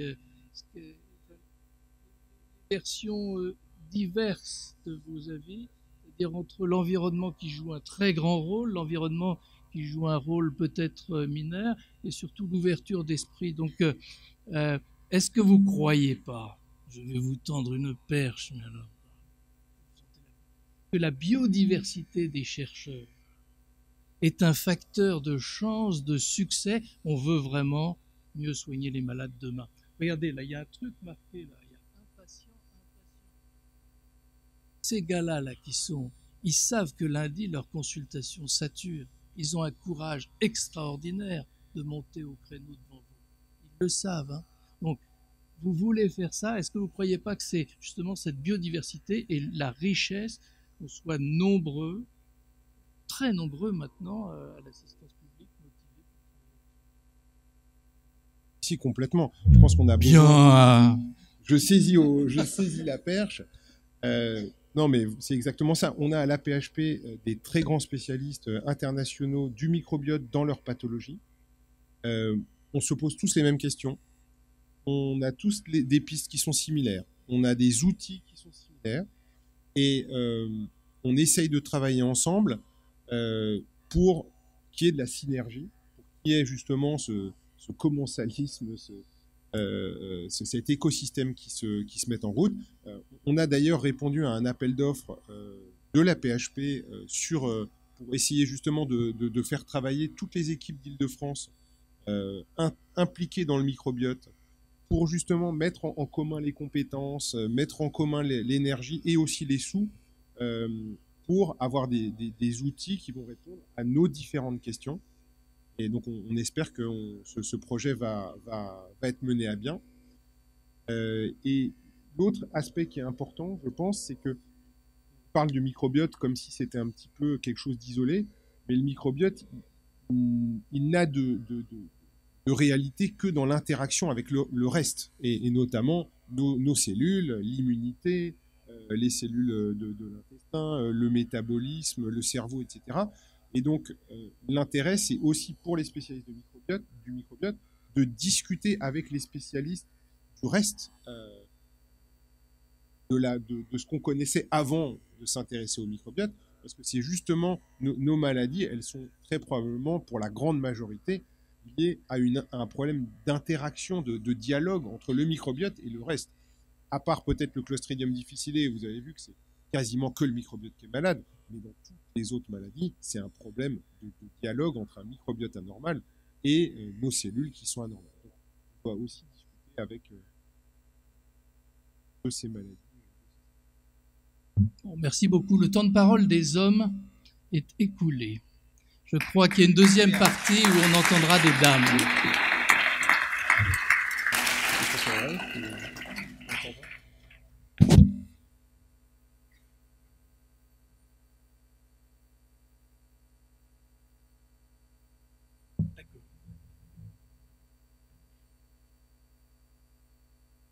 J'étais tellement bon, j'ai le droit d'inviter les dames.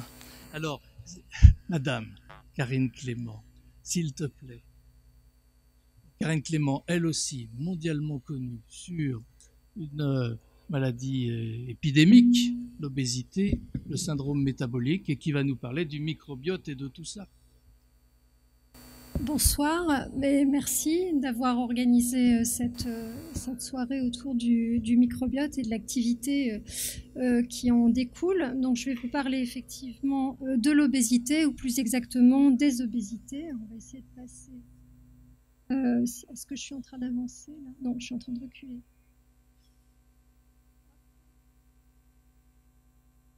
Voilà, alors vous voyez, j'ai mis effectivement les obésités avec un S, puisqu'il y a plusieurs formes, en fait, il y a plusieurs formes d'obésité, et donc c'est là-dessus qu'on va discuter. Vous allez voir que ça fait écho à ce qui a été dit en particulier lors de la discussion précédente. Alors, qu'est-ce qui se passe quand vous prenez du poids? Je crois que ça touche beaucoup de gens. Quand vous prenez du poids, par définition, l'obésité, c'est une augmentation de la masse grasse qui a des conséquences pour la santé. Ça, c'est la définition scientifique de l'obésité. Et donc, quand vous prenez du poids, vos cellules graisseuses augmentent en taille. Et puis, le tissu graisseux, il va pas, c'est pas qu'un sac qui se remplit de gras. Il est très actif, en fait. Il parle avec le cerveau, il parle avec le muscle, il parle avec le foie. Et donc, il va y avoir aussi des perturbations, non seulement de la biologie locale, du tissu adipeux, et retenez bien, avec de l'inflammation dans la graisse. Et donc, on va voir l'importance, en fait, de l'inflammation dans un instant. Et puis, il va y avoir même d'ailleurs des fibres, de la fibrose, tiens, comme dans la fibrose du foie.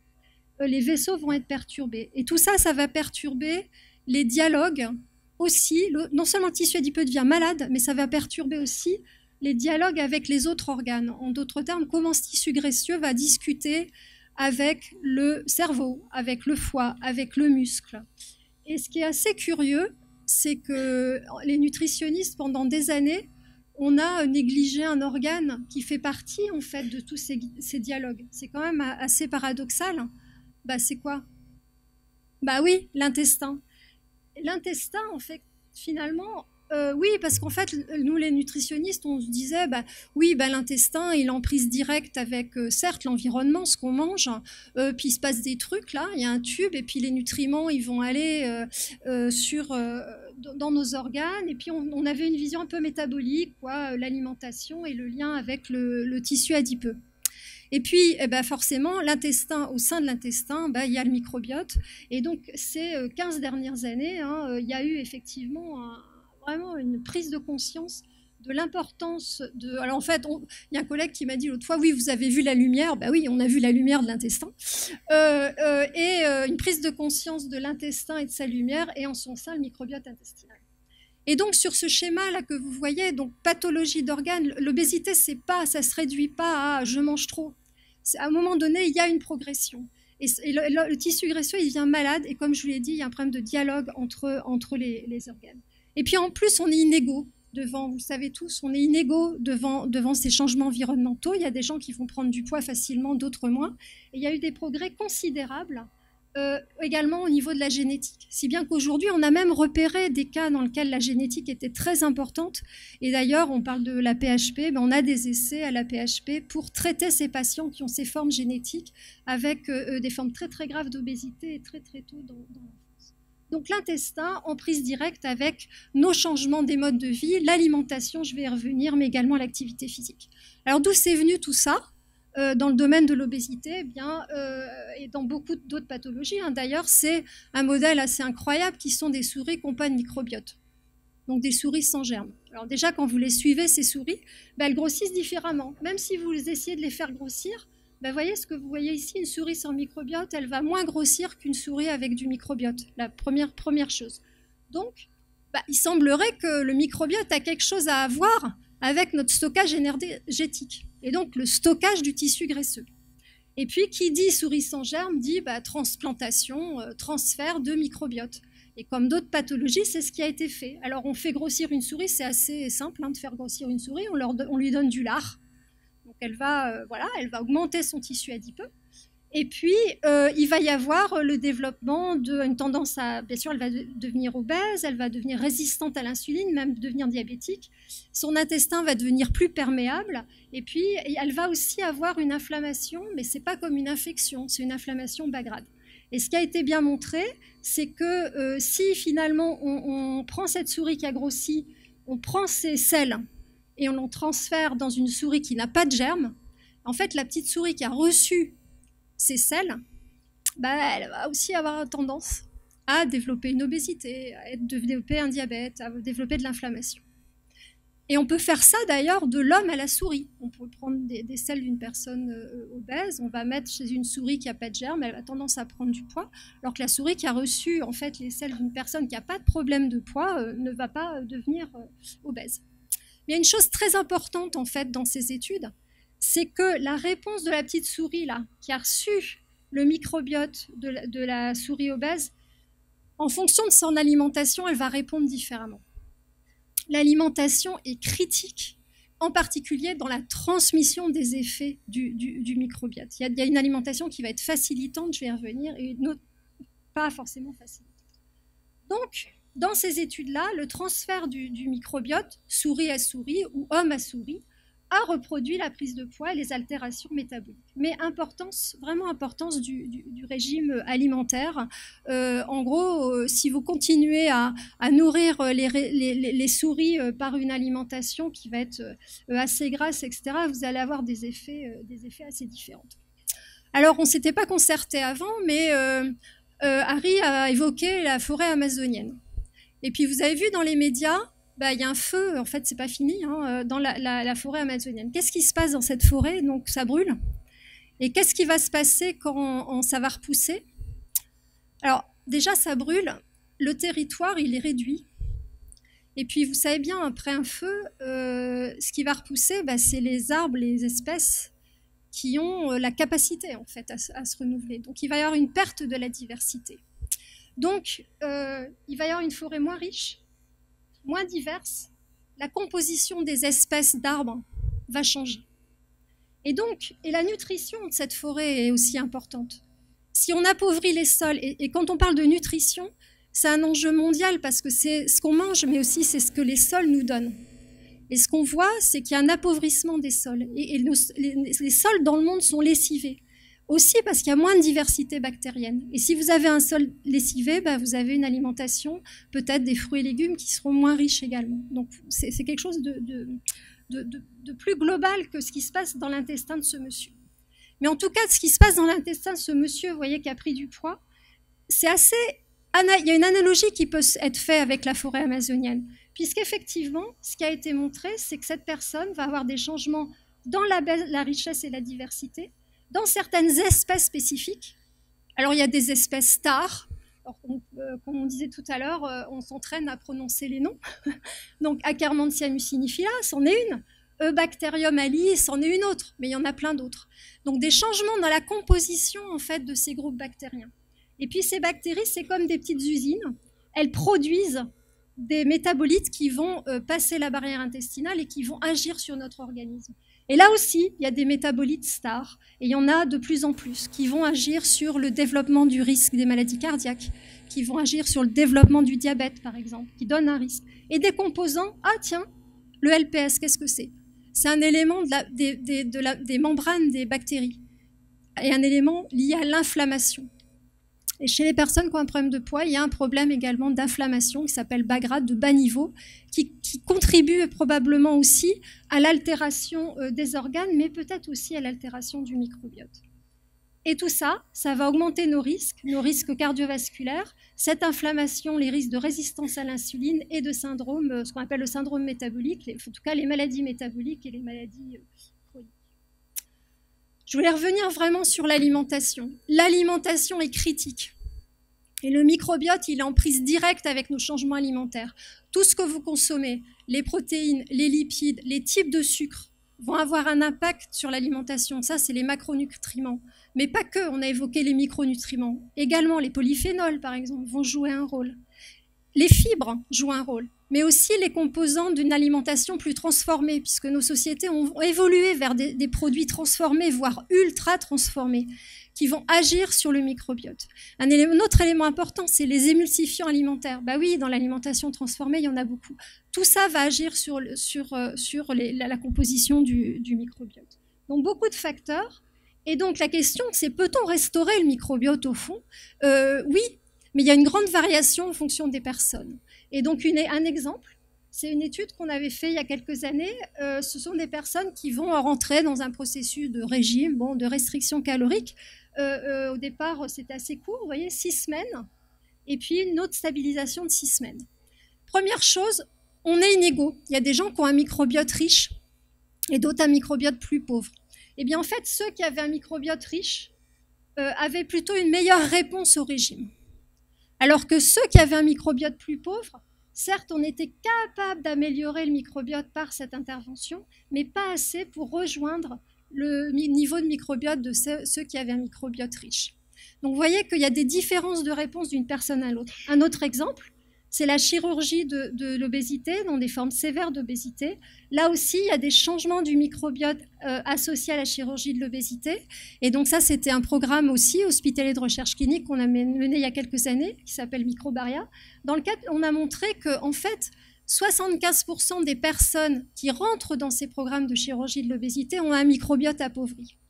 On arrive un petit peu à l'améliorer parce qu'il s'améliore cliniquement, mais pas assez pour rejoindre les personnes qui ont un microbiote riche. Donc il semble qu'il y ait une inertie par rapport à ce microbiote, et on va, dans un programme avec une collègue, développer aussi des techniques de transfert fécaux chez ces patients après la chirurgie de l'obésité pour restaurer le microbiote. Et je voudrais terminer sur finalement les enjeux futurs. Voilà, c'est écrit en anglais, j'étais un peu fainéante, je n'ai pas traduit, mais vous avez bien compris, who, what, why, where, when. En fait, les enjeux aujourd'hui, c'est, et finalement Harry, tu as évoqué cette question, c'est qui demain vont pouvoir bénéficier de ces approches pour le microbiote. Finalement, je vous ai dit, hein, le problème de poids d'une personne, le problème de diabète d'une personne, c'est pas celui d'une autre. Donc quelles sont les personnes qui vont pouvoir bénéficier de ces approches, sachant que ce sont des maladies compliquées et qui évoluent dans le temps. Donc à quel moment on va pouvoir agir peut-être pour moduler le microbiote? Ensuite, quoi? On a évoqué l'alimentation, c'est un élément, mais est-ce suffisant? Quel type d'action? Prébiotiques, probiotiques, on les a évoqués, les métabolites, le transfert fécal, sûrement des combinaisons. Parce que dans ces maladies aussi compliquées, et il faut agir probablement sur le microbiote, mais aussi sur l'autre.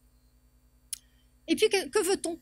Veut-on améliorer le poids ou veut-on améliorer le diabète ou l'inflammation? C'est peut-être pas la même chose et c'est peut-être pas le même type d'action. Où agir? Le microbiote directement, on l'a évoqué, l'intestin, parce que l'intestin, cet intestin perméable, peut-être qu'on peut agir dessus.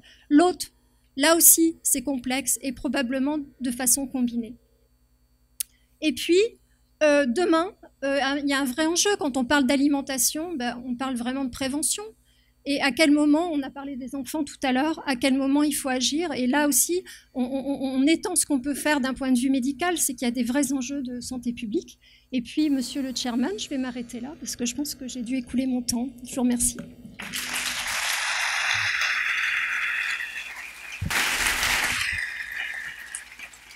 Merci beaucoup. Alors, on prendra les questions ensemble avec donc l'oratrice suivante, Marion Leboyer. Autre sujet.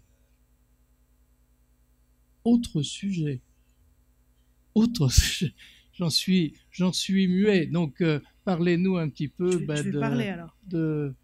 du microbiote, bien sûr, mais de votre vision de psychiatre sur les interactions entre le microbiote et des maladies qui sont en fréquence, qui augmentent. Je voudrais commencer par remercier la Fondation AP-HP et les laboratoires Pilège d'avoir donné la parole à la psychiatrie et pas que à des maladies dont vous pouvez spontanément imaginer que bien sûr il y a un lien entre intestin et cerveau. Et donc je vais vous expliquer d'où vient, si j'arrive à faire marcher ça dans le bon sens, d'où vient cette idée. Et en fait aujourd'hui, contrairement à ce que peut-être la majorité d'entre vous pensent, les maladies mentales ce ne sont pas que des maladies du cerveau, mais ce sont des maladies de système, parce qu'il y a toute une série de pathologies qui sont associées aux maladies mentales. Par exemple, on sait aujourd'hui qu'associées aux pathologies comme les troubles bipolaires, comme la schizophrénie, la dépression, l'autisme, il y a ce que Karine vient de vous décrire, qui est le syndrome métabolique, qui est défini par l'obésité, l'hypertension, les anomalies des glucides, des anomalies lipidiques. Et pas un petit peu, il y a 2 fois plus de syndrome métabolique chez les bipolaires, 3 fois plus chez les schizophrènes, 4 fois plus chez les déprimés, et c'est la première cause de mortalité de nos patients. Ce n'est pas le suicide, contrairement à ce qu'on pourrait penser, ce sont les éléments du syndrome métabolique. Alors en général, on me dit oui, c'est parce que vos patients ne mangent pas bien, et en fait, on sait que ce n'est pas tout à fait exact. C'est vrai qu'ils ne se nourrissent pas forcément bien et que ça aggrave la situation, mais en fait, toutes ces anomalies métaboliques, elles commencent avant le début des maladies mentales, et c'est aussi le cas d'autres pathologies qui prédisposent au développement de maladies mentales, qui sont les maladies auto-immunes et les infections. Il y a des énormes bases de données au nord de l'Europe qui ont montré à quel point il y a un risque, quand il y a eu une maladie de ce type, de déclencher des maladies psychiatriques. Le dernier point qui fait le lien, qui prépare ce que je vais vous raconter sur le lien cerveau-intestin, c'est dans le domaine de l'autisme, où on sait aujourd'hui que, suivant les études, entre 10 et 90% des personnes avec autisme ont des symptômes gastro-intestinaux. Et une des explications de tous ces liens, de toutes ces comorbidités ou ces multimorbidités entre pathologie psychiatrique et pathologie somatique, c'est probablement, ça se trouve probablement dans notre intestin et dans le microbiote. Qu'est-ce qu'on sait? Qu'est-ce que c'est que cet axe cerveau-intestin? Mes petits camarades ont préparé le terrain parfaitement bien, puisqu'ils vous ont montré l'importance du microbiote dans toutes ces pathologies, maladies cardiovasculaires, sur toutes les pathologies inflammatoires, l'obésité, le diabète, et les facteurs qui sont associés aussi aux maladies mentales et qui vont là aussi modifier le microbiote et toutes donc les pathologies psychiatriques. Alors aujourd'hui, il y a toute une série d'études, et ça c'est une petite diapositive, mais la quantité de littérature explose dans ce domaine, qui montre effectivement que quand on étudie la flore microbienne dans les maladies mentales, on retrouve toute une série d'anomalies, en particulier une diminution de la diversité de la flore intestinale et une augmentation d'un certain nombre de souches. Par exemple, dans le cas de l'autisme, dont je vais surtout vous parler ce soir parce que je n'ai pas le temps de tout vous raconter, on trouve une augmentation de Clostridium et une diminution de la diversité d'un certain nombre d'autres espèces. Alors là où c'est vraiment extrêmement important, c'est que les altérations de cet axe cerveau-intestin, aujourd'hui, ils servent de modèle pour comprendre les liens avec toute une série d'anomalies biologiques qu'on observe dans l'autisme. Par exemple, depuis les années 60, on sait qu'il y a une élévation de ce qu'on appelle la sérotonine sanguine dans l'autisme. Or, 90% de la sérotonine est fabriquée par l'intestin. On sait aujourd'hui de mieux en mieux que dans l'autisme, il y a des anomalies du système immunitaire. Elles trouvent très probablement leur source aussi dans l'intestin. On sait qu'il y a des anomalies des métabolites, là aussi, lien extrêmement fort, et puis le lien avec les anomalies de la flore microbienne. La très bonne nouvelle, c'est qu'en psychiatrie, on nous dit que ce n'est pas la peine de développer des nouveaux médicaments, vous n'avez pas de modèles animaux pour tester l'efficacité de ces modèles animaux. Or, la bonne nouvelle, c'est que nos camarades américains ont un modèle qui permet de tester l'efficacité des probiotiques dans des modèles animaux. Donc, il faut, une fois qu'on a des résultats, encore attendre le résultat des études chez l'homme pour être sûr qu'il se passe quelque chose. Mais on a un très beau modèle qui s'appelle le modèle humain maternel, qui consiste à infecter des souris qui sont gestantes, des souris enceintes, et on observe que chez les bébés souris, on observe un tableau clinique et biologique qui ressemble beaucoup à ce qu'on observe dans l'autisme, avec des anomalies du comportement, des anomalies des interactions sociales, des comportements obsessionnels et répétés, des anomalies de la paroi, des anomalies digestives, en particulier de la barrière intestinale, et puis des anomalies neuropathologiques, donc cérébrales. Il y a toute une série de papiers qui, depuis très peu de temps, ça fait 2-3 ans, sortent pour montrer l'efficacité des probiotiques pour restaurer toutes ces anomalies qu'on observe après des anomalies déclenchées chez les souriceaux par modification de ce qui se passe chez la mère. Premier exemple, en 2016, Buffington et collaborateurs ont été les premiers à démontrer que des souris exposées à l'obésité maternelle déclenchent chez les bébés souris des comportements qui ressemblent à l'autisme, et ces comportements chez les bébés souris peuvent être réversés par un traitement, par un probiotique qui s'appelle Lactobacillus reuteri. Même histoire avec un papier qui est paru il y a 1 an, et là qui est encore plus impressionnant, ils ont fait la même étude, mais dans des modèles de souris autistes, entre guillemets, qui sont soit des modèles génétiques, on sait qu'il y a toute une série de mutations génétiques dans l'autisme, qui ont été découvertes d'ailleurs dans nos services à la PHP, par exemple le gène SHANK3.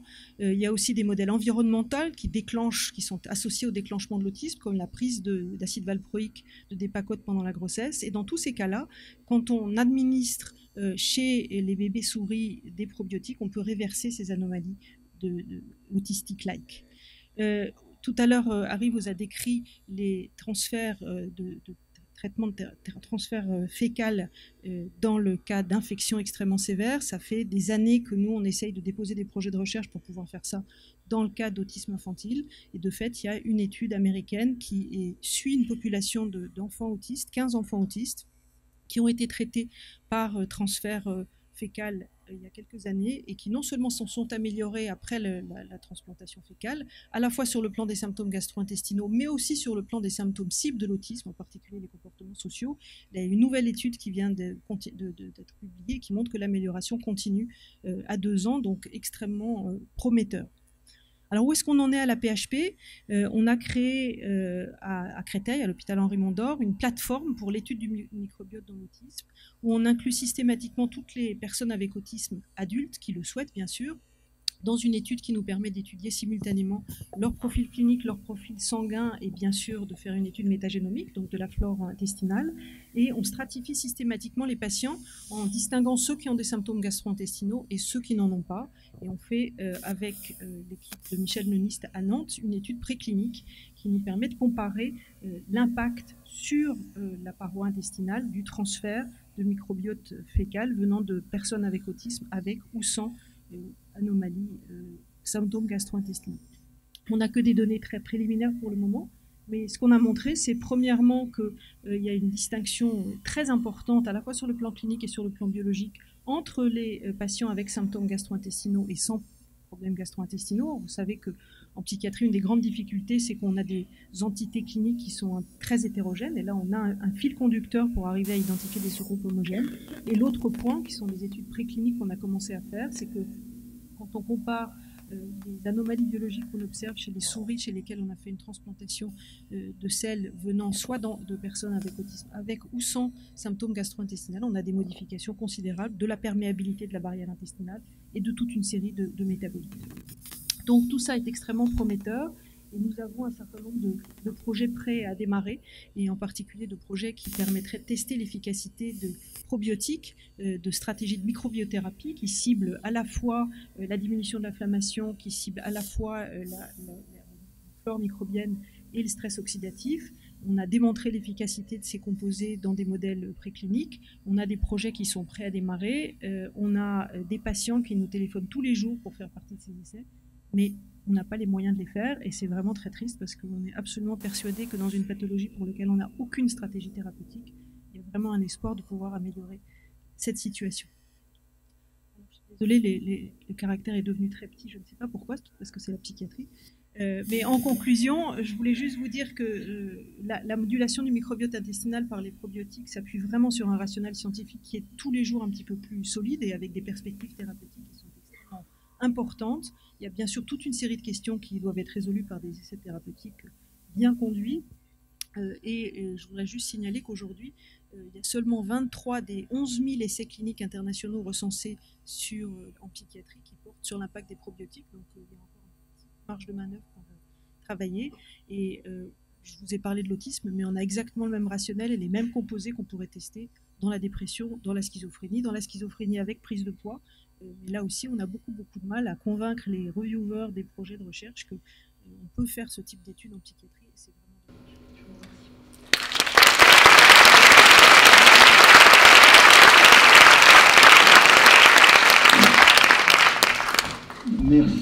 Merci à tous. Philippe, restez, je vous en prie. C'est le moment où vous allez pouvoir poser des questions. Il va falloir faire un petit effort pour se souvenir des premières présentations. On a parlé de pédiatrie, on a parlé de transplantation fécale, on a parlé du foie. Rémi, Gabriel, Alexis, si vous voulez bien, s'il vous plaît, rejoindre vos collègues. On va amener une chaise supplémentaire et la parole est donc à la salle. Est-ce qu'il y a une première question dans l'ordre que vous voulez, pour qui vous voulez, simplement, voilà, précisez-nous bien exactement à qui s'adresse la question et peut-être à tout le monde. Alors, on va se débrouiller. J'ai entendu dire que le microbiote était important dans les maladies auto-immunes. Et j'aurais voulu savoir dans lesquelles. En fait, donc, en dehors des maladies inflammatoires de l'intestin, il y a un certain nombre de maladies liées à l'immunité, à l'inflammation, pour lesquelles on commence à avoir des données sur le microbiote. C'est vrai pour les maladies des articulations, les arthrites, polyarthrite, spondylarthrite. C'est vrai pour les maladies du cerveau, comme la sclérose en plaques. Et après, pour les autres maladies inflammatoires, on commence également à avoir des données, mais ce sont des données vraiment très descriptives. On met en évidence des anomalies dans le microbiote des patients comparé à des sujets sains. Mais pour l'instant, on n'a pas plus de données que ça. Et c'est avec le microbiote, si vous voulez, l'une des difficultés, c'est que dès qu'on va faire une analyse, on va comparer des sujets sains à des malades, on va voir des différences. Après, la question, c'est de savoir si ça veut dire quelque chose. Est-ce que ça veut dire que le microbiote est une cible thérapeutique ou pas? Pour l'instant, dans ces maladies, on ne le sait pas. Il y a une maladie qui est très étudiée sur l'immunité de l'enfant, le diabète de type 1. On sait que le microbiote joue un rôle dans la jeunesse, parmi d'autres facteurs, dans la survenue du diabète de type 1, dans l'auto-immunité vis-à-vis du pancréas. Peut-être ce qu'on peut ajouter, c'est que faut pas avoir une vision d'une seule direction. C'est-à-dire que globalement, on a tendance parfois à dire il y a l'environnement, le microbiote et puis notre santé, et donc la biologie. Mais c'est vraiment dans les deux sens. C'est-à-dire que par exemple, un changement immunitaire, il y a une telle interaction entre notre immunité et le microbiote, c'est vraiment bidirectionnel. Et donc un changement immunitaire peut en soi en fait influer sur la composition du microbiote, sa diversité, etc. Et il faut vraiment voir ça comme un tout, vraiment un dialogue permanent en fait entre ces espèces bactériennes et puis notre organisme. Pour compléter, enfin dire la même chose que ce que vient de dire Karine, c'est pas parce qu'on voit une anomalie qu'elle est causale. Et donc, il peut y avoir des anomalies du microbiote qui sont quelque part la conséquence des maladies associées. Donc, le rôle causal, c'est toujours celui auquel on pense en premier, et surtout quand on est malade, en se disant on veut des cibles. Il faut s'en méfier un petit peu. Et bien sûr que quand il y a des expériences de transfert qui nous disent quand on transfère le microbiote, on transfère la maladie, là c'est un petit peu plus proche d'une certaine causalité. D'autres questions? Madame, je crois. Je vais poser la mienne en attendant. Bonsoir. Je voulais savoir en fait quel était l'impact de la balance sympathique-parasympathique sur la composition de la flore microbienne. Donc, par exemple, savoir est-ce que une augmentation du tonus parasympathique avait une action sur la composition du microbiote.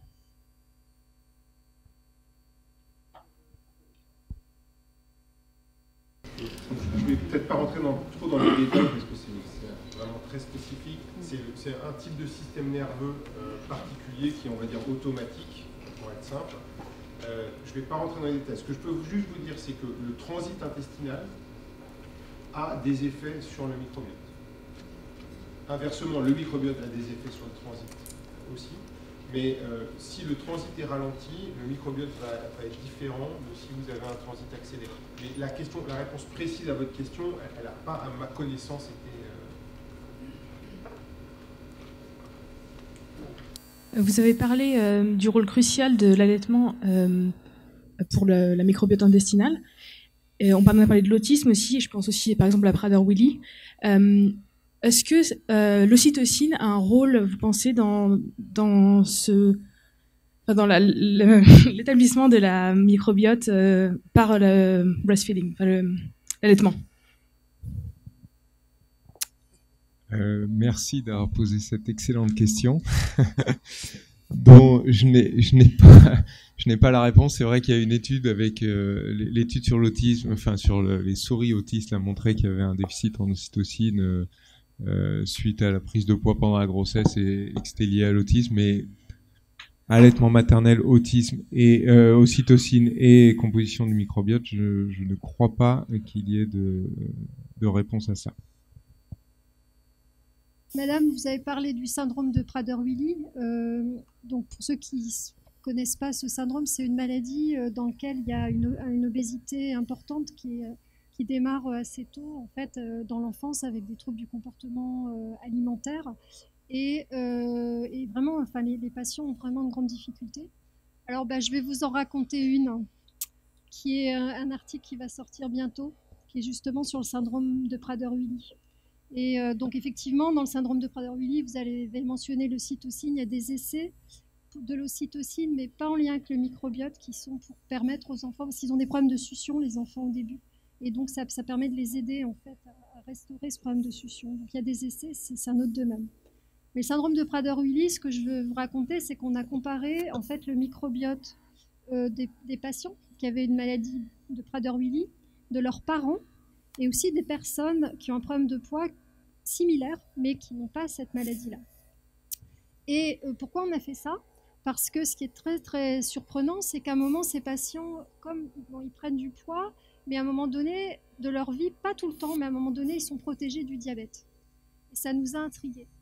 Et alors, aux surprises, quand on fait cette comparaison, en fait, autant chez les patients qui n'ont pas le syndrome de Prader-Willi, en fait, on retrouve ce qu'on avait déjà vu, c'est-à-dire des problèmes de microbiote, de chute de diversité, de changement de bactéries.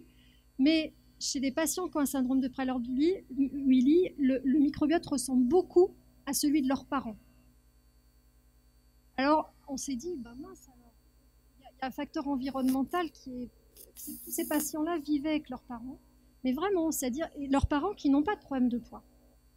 Et ce qu'on a fait, c'est qu'on a pris le microbiote des personnes et on l'a transféré, comme je vous ai montré, dans des souris sans germes. Et en fait, les souris sans germes, elles sont protégées du diabète pendant un moment. Donc, vous voyez que des fois, on a des surprises. Et en fait, la chute de diversité auquel on s'attendait, les perturbations du microbiote, on s'attendait chez des gens qui ont des gros troubles du comportement alimentaire. En fait, ils avaient la même diversité que leurs parents avec des choses assez semblables. Et on a pu déterminer certaines espèces qui étaient importantes sur la transmission de la protection par rapport au diabète. Je vous ai révélé un scoop. C'est filmé, mais de toute façon, le papier va sortir. Donc c'est pas un scoop. Merci. Deux autres questions. On a parlé de quelques stars. Est-ce qu'il y a encore des stars de la télé-réalité ou dans la forêt amazonienne? En tout cas, on va pouvoir, vous espérez découvrir d'autres stars de demain qui vont donner d'autres pistes prometteuses, ou est-ce qu'on a fait le tour du microbiote aujourd'hui? Première question. Et deuxième question, tant que j'étais dans le micro, on a bien parlé du microbiote essentiellement intestinal ce soir. Est-ce que dans les autres microbiotes, cutanés et autres, il peut y avoir justement quelque chose qui travaille ensemble, en tout cas. Voilà. Est-ce qu'il y a peut-être des choses? Je veux bien répondre. Sur 100 000 milliards de bactéries dans le tube digestif, je pense qu'il y en a encore à découvrir. On découvre, chez nous, on est en train de rechercher les bactéries qui vont protéger le foie. Donc, on espère en faire des stars. Après, on ne sait pas encore. On sait que ça protège le foie chez les souris. En ce qui concerne les autres microbiotes, il y a des interactions entre, par exemple, le microbiote buccal, le microbiote intestinal, le foie et d'autres maladies. Je connais le foie. Mais on sait par exemple aussi qu'il y a des maladies parodontales qui peuvent être associées à certaines autres maladies et une dysbiose buccale qui peut également être associée à certaines maladies. On sait qu'au fur et à mesure que les maladies du foie évoluent, les bactéries buccales vont se retrouver au niveau intestinal. Là, après, il y a d'autres microbiotes, il y a le microbiote cutané également, mais qui pour les maladies du foie ne sont pas directement associés. Je prends. Star, j'y crois pas. Enfin si. Allez, qu'est-ce qu'on a vu comme anomalie finalement? Les grandes anomalies du microbiote associées aux grandes maladies. C'est extraordinaire parce que pratiquement toujours, il y a une restriction de la biodiversité. Vous dites, mais il a invité Nicolas Hulot. Non. C'est l'écologiste intestinal qui vous dit ça. Restriction de la biodiversité qu'on peut perdre à l'occasion de chocs répétés, d'antibiothérapie répétées, etc. Alors, on voit aussi que la plupart du temps, c'est le microbiote dominant, celui qu'on a tous en commun. On appelle ça le corps microbien, qui est souvent attaqué. Et que peut-être une façon de défendre tout ça, c'est une façon écologique. C'est-à-dire en recréant des réseaux.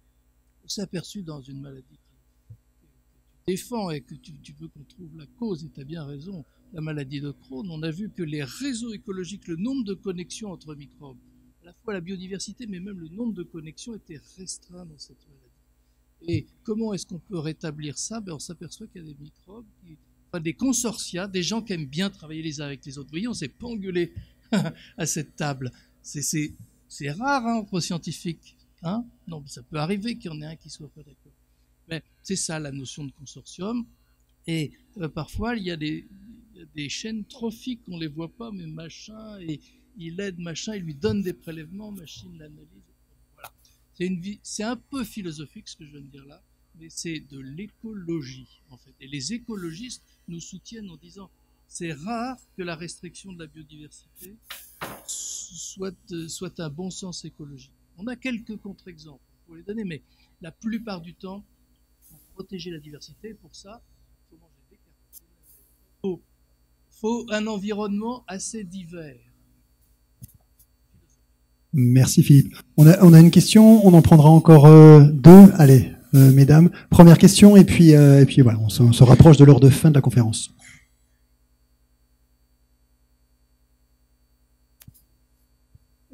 Excusez-moi, on vous entend pas.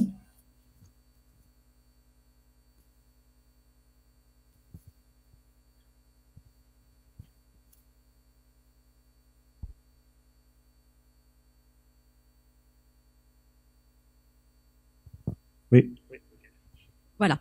J'ai une question concernant les personnes qui ont un génotype FUT2 qui induit qu'elles sont non sécrétrices de fucosylactose. Et cette non-sécrétion induit une dysbiose intestinale. Enfin, c'est ce que j'ai compris. Je suis moi-même porteuse, je suis moi-même dans ce cas-là. Donc j'ai deux questions. La première question, ça m'a fait tilt quand j'ai vu, monsieur le pédiatre, votre dessin avec à la naissance les acides fucosylated, ou latide en anglais. Donc quel est l'impact finalement pour les enfants du fait d'avoir une maman qui est non sécrétrice de fucosyl.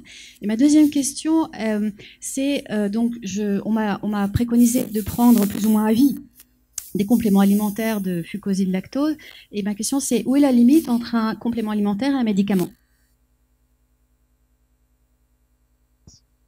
Bon, il faut que je fasse un petit point de contexte parce que je suis pas sûr que dans l'audience, il y en ait beaucoup qui sachent ce que c'est que d'être FUC2 ou pas FUC2. Donc il y a 3/4 de l'humanité, et je parle bien de l'humanité en comprenant les hommes et la femme, qui sécrètent effectivement cet oligosaccharide. Alors les femmes dans leur lait maternel et les hommes dans leur sécrétion séminale. Alors il y a 3/4 de l'humanité qui sécrète, 1/4 qui sécrète pas. Honnêtement, effectivement, ça donne une petite différence dans le microbiote intestinal des bébés. Honnêtement, les effets santé de ça, ils sont loin d'avoir été mis en évidence de façon un peu cohérente. Il y a quelques études avec très très peu de nombre de malades. Donc moi, je me verrais pas dire à une maman qui est pas sécrétrice de FUC2 qu'il faut qu'elle fasse quelque chose de particulier pour la santé de son bébé. Après, la différence entre médicaments et compléments alimentaires, c'est un problème réglementaire, c'est-à-dire les médicaments, c'est géré par l'agence du médicament, la NSM, les compléments alimentaires par l'EFSA, par les sociétés des aliments. Donc effectivement, on peut la réglementation est évidemment beaucoup plus rigide pour un médicament que pour un complément alimentaire.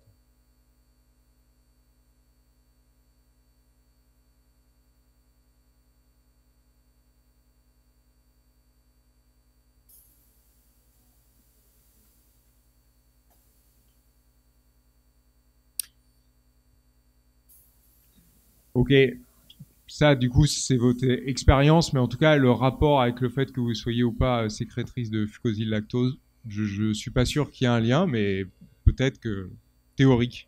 Un débat beaucoup plus large sur les médicaments, leur remboursement, etc. Vous avez évoqué tout à l'heure les problèmes de biodiversité et en fait les risques auxquels on était confronté quand il y avait une sélection des souches, hein, les bonnes souches, quoi. Je simplifie. Je me demandais si on pouvait revenir un petit peu sur les mécanismes de compétition dès lors qu'on apporte justement un complément alimentaire par rapport à la compétition qui s'exerce entre les bactéries que l'on porte en soi et celles qui vont donc être administrées. Est-ce qu'on peut dire 2 mots sur cette compétition-là? Oui, c'est en gros, effectivement, quand on est dans l'intestin normal, vous avez toutes ces bactéries qui travaillent ensemble.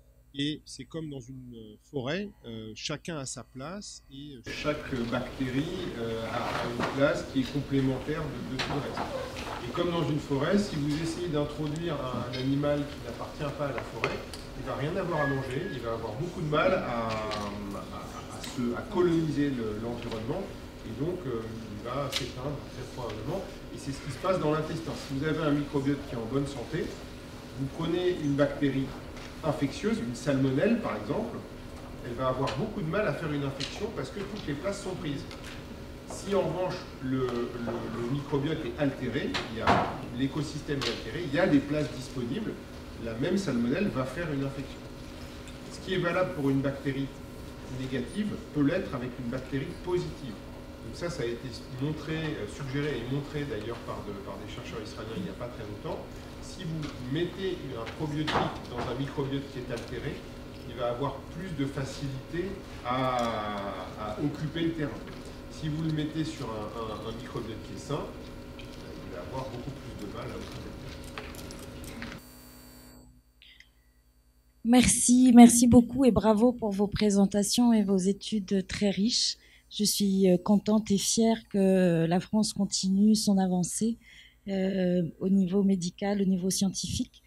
J'aimerais savoir s'il y a une étude qui a intégré le rôle de la respiration sur le microbiote, et notamment dans les troubles psychiques, psychiatriques, tels l'anxiété et la dépression.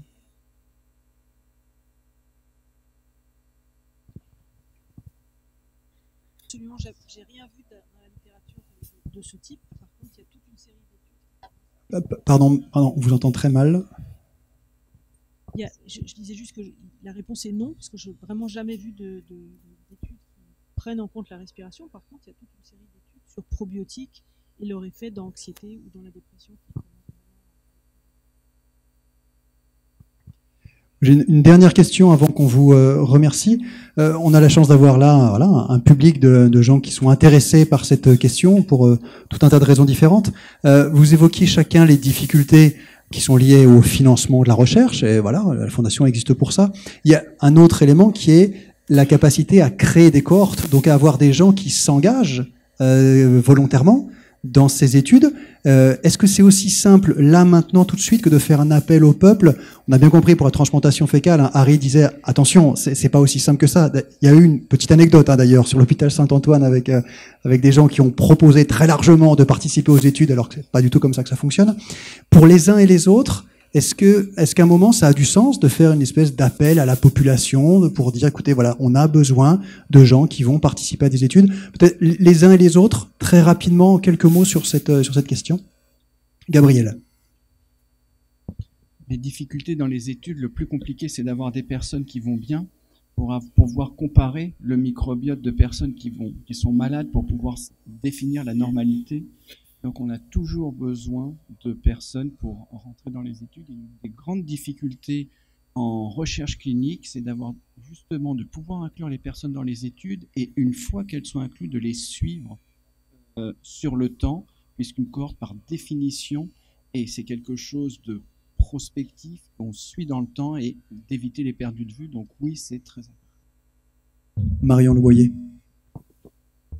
Je ne peux absolument pas dire qu'on a de difficulté à inclure des patients dans ce type d'études parce que les demandes sont extrêmement nombreuses de patients qui ont vraiment des symptômes gastro-intestinaux associés à une pathologie psychiatrique et qui nous demandent à peu près tous les jours soit une transplantation fécale, surtout dans le cadre de l'autisme, soit des études sur les probiotiques. La difficulté, c'est que ces études aujourd'hui ne sont pas soutenues, ne sont pas financées et qu'on n'arrive pas à les réaliser. Ce n'est pas un problème d'inclusion de patients. Alors, puisque vous nous tendez la perche, nous, on a une étude, on cherche des personnes qui ont un diabète de type 2 et ce qu'on fait, en fait, ce qu'on a identifié, c'est qu'en fonction du profil qu'on a, en fait, on répond différemment à des types d'aliments et en particulier aux protéines. Et ça n'a pas été tellement étudié, les protéines, la relation entre les protéines et le microbiote. Et on a trouvé avec des collègues qui sont en Suède, On a, dans le cadre d'un projet européen qui s'appelle Métacardis, on a identifié en fait un petit métabolite qui pourrait jouer un rôle chez certaines personnes diabétiques et qui pourrait jouer un rôle sur l'aggravation du diabète. Et donc, on module l'alimentation. Donc, voilà, vous avez le flyer dans le sac. On module l'alimentation pendant 3 mois des personnes. Et en fonction de leur profil, on va regarder leur amélioration du glucose ou pas. Et c'est ce type d'études. Je pense qu'il est important aussi, c'est non seulement les études de cohorte, mais aussi des études ciblées sur une question où là, on peut vraiment aller loin parce qu'on a une hypothèse précise et on peut répondre précisément à une question. Bon, c'est un exemple, mais mes collègues, je suis sûre qu'il y en a plein d'autres. En quelques mots, Philippe, Harry, Alexis. Moi, ce que je pense, c'est que il faut que l'information circule, et aujourd'hui, pour que l'information circule, il faut pouvoir aller la chercher quelque part. Il faut donc un site où il soit répertorié l'existence d'études et des critères simples mais stricts quand même, qui permettent aux personnes de se dire, tiens, je pense très sincèrement rentrer dans ces critères d'études. Sinon, il y a un gâchis considérable d'espoir, de consultation à 9 mois, qui aboutissent à un désespoir de ma consultation, j'espérais qu'on me proposerait, et rien ne se passe comme ça. C'est un petit manque de professionnalisme qu'on peut corriger facilement avec la mise en commun de l'information et donc un site. Alors, moi, je vais vous dire différentes choses. Pour les études de transplantation fécale en France, il y a un site, le site du groupe français de transplantation fécale, gftf.fr, qui recense toutes les études qui sont actives, en tout cas des centres qui participent à ce groupe, et c'est la totalité des centres en France. Donc, si vous êtes intéressé par l'étude, vous saurez s'il y a une étude en France dans la pathologie qui vous intéresse.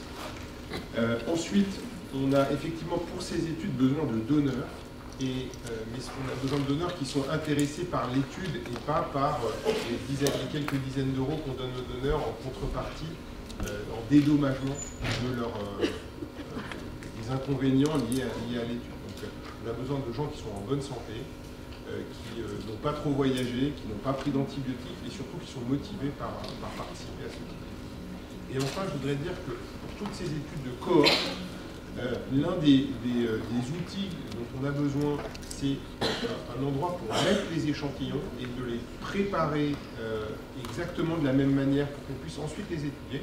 Et ça, la PHP et aussi la Fondation ont fait un effort vraiment considérable pour créer un outil de ce type. Et il va y avoir dans les locaux de l'hôpital Saint-Antoine, dans les prochaines semaines, prochains mois, l'ouverture d'une banque pour pouvoir mettre les échantillons pour toutes les études de la PHP avec des procédures qui seront standardisées pour tout le monde, ce qui permettra que lorsque Gabriel Perlemutter a besoin de comparer ses patients avec une maladie du foie à par exemple des patients qui ont une maladie inflammatoire de l'intestin, il pourra venir me voir et me dire est-ce que je peux utiliser des échantillons parce qu'ils auront été prélevés, préparés exactement dans les mêmes conditions.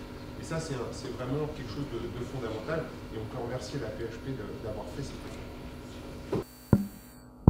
Alors le mot de la fin, moi j'ai beaucoup de chance comme pédiatre parce que les mamans sont très très intéressées par le caca de leur bébé. Et donc quand je vais leur dire que je vais l'étudier de près, elles sont ravies. Donc j'ai absolument aucun problème là-dessus. D'ailleurs, elles ont raison parce que même au-delà de l'espèce animale, hein, les éleveurs, ils regardent beaucoup la santé des bébés animaux en fonction de leur fécesse dans les toutes premières heures, les premiers jours de vie. Donc les mamans ont raison d'être attentives au caca de leur bébé et je les soutiens. Et donc je n'ai aucun problème de cohorte de ce côté-là. Merci.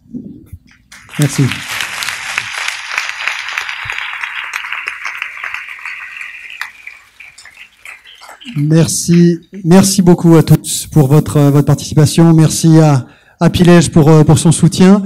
Et si vous souhaitez soutenir la recherche sur le microbiote, vous pouvez participer aux études et vous pouvez également nous soutenir à travers un don. Merci, à très bientôt.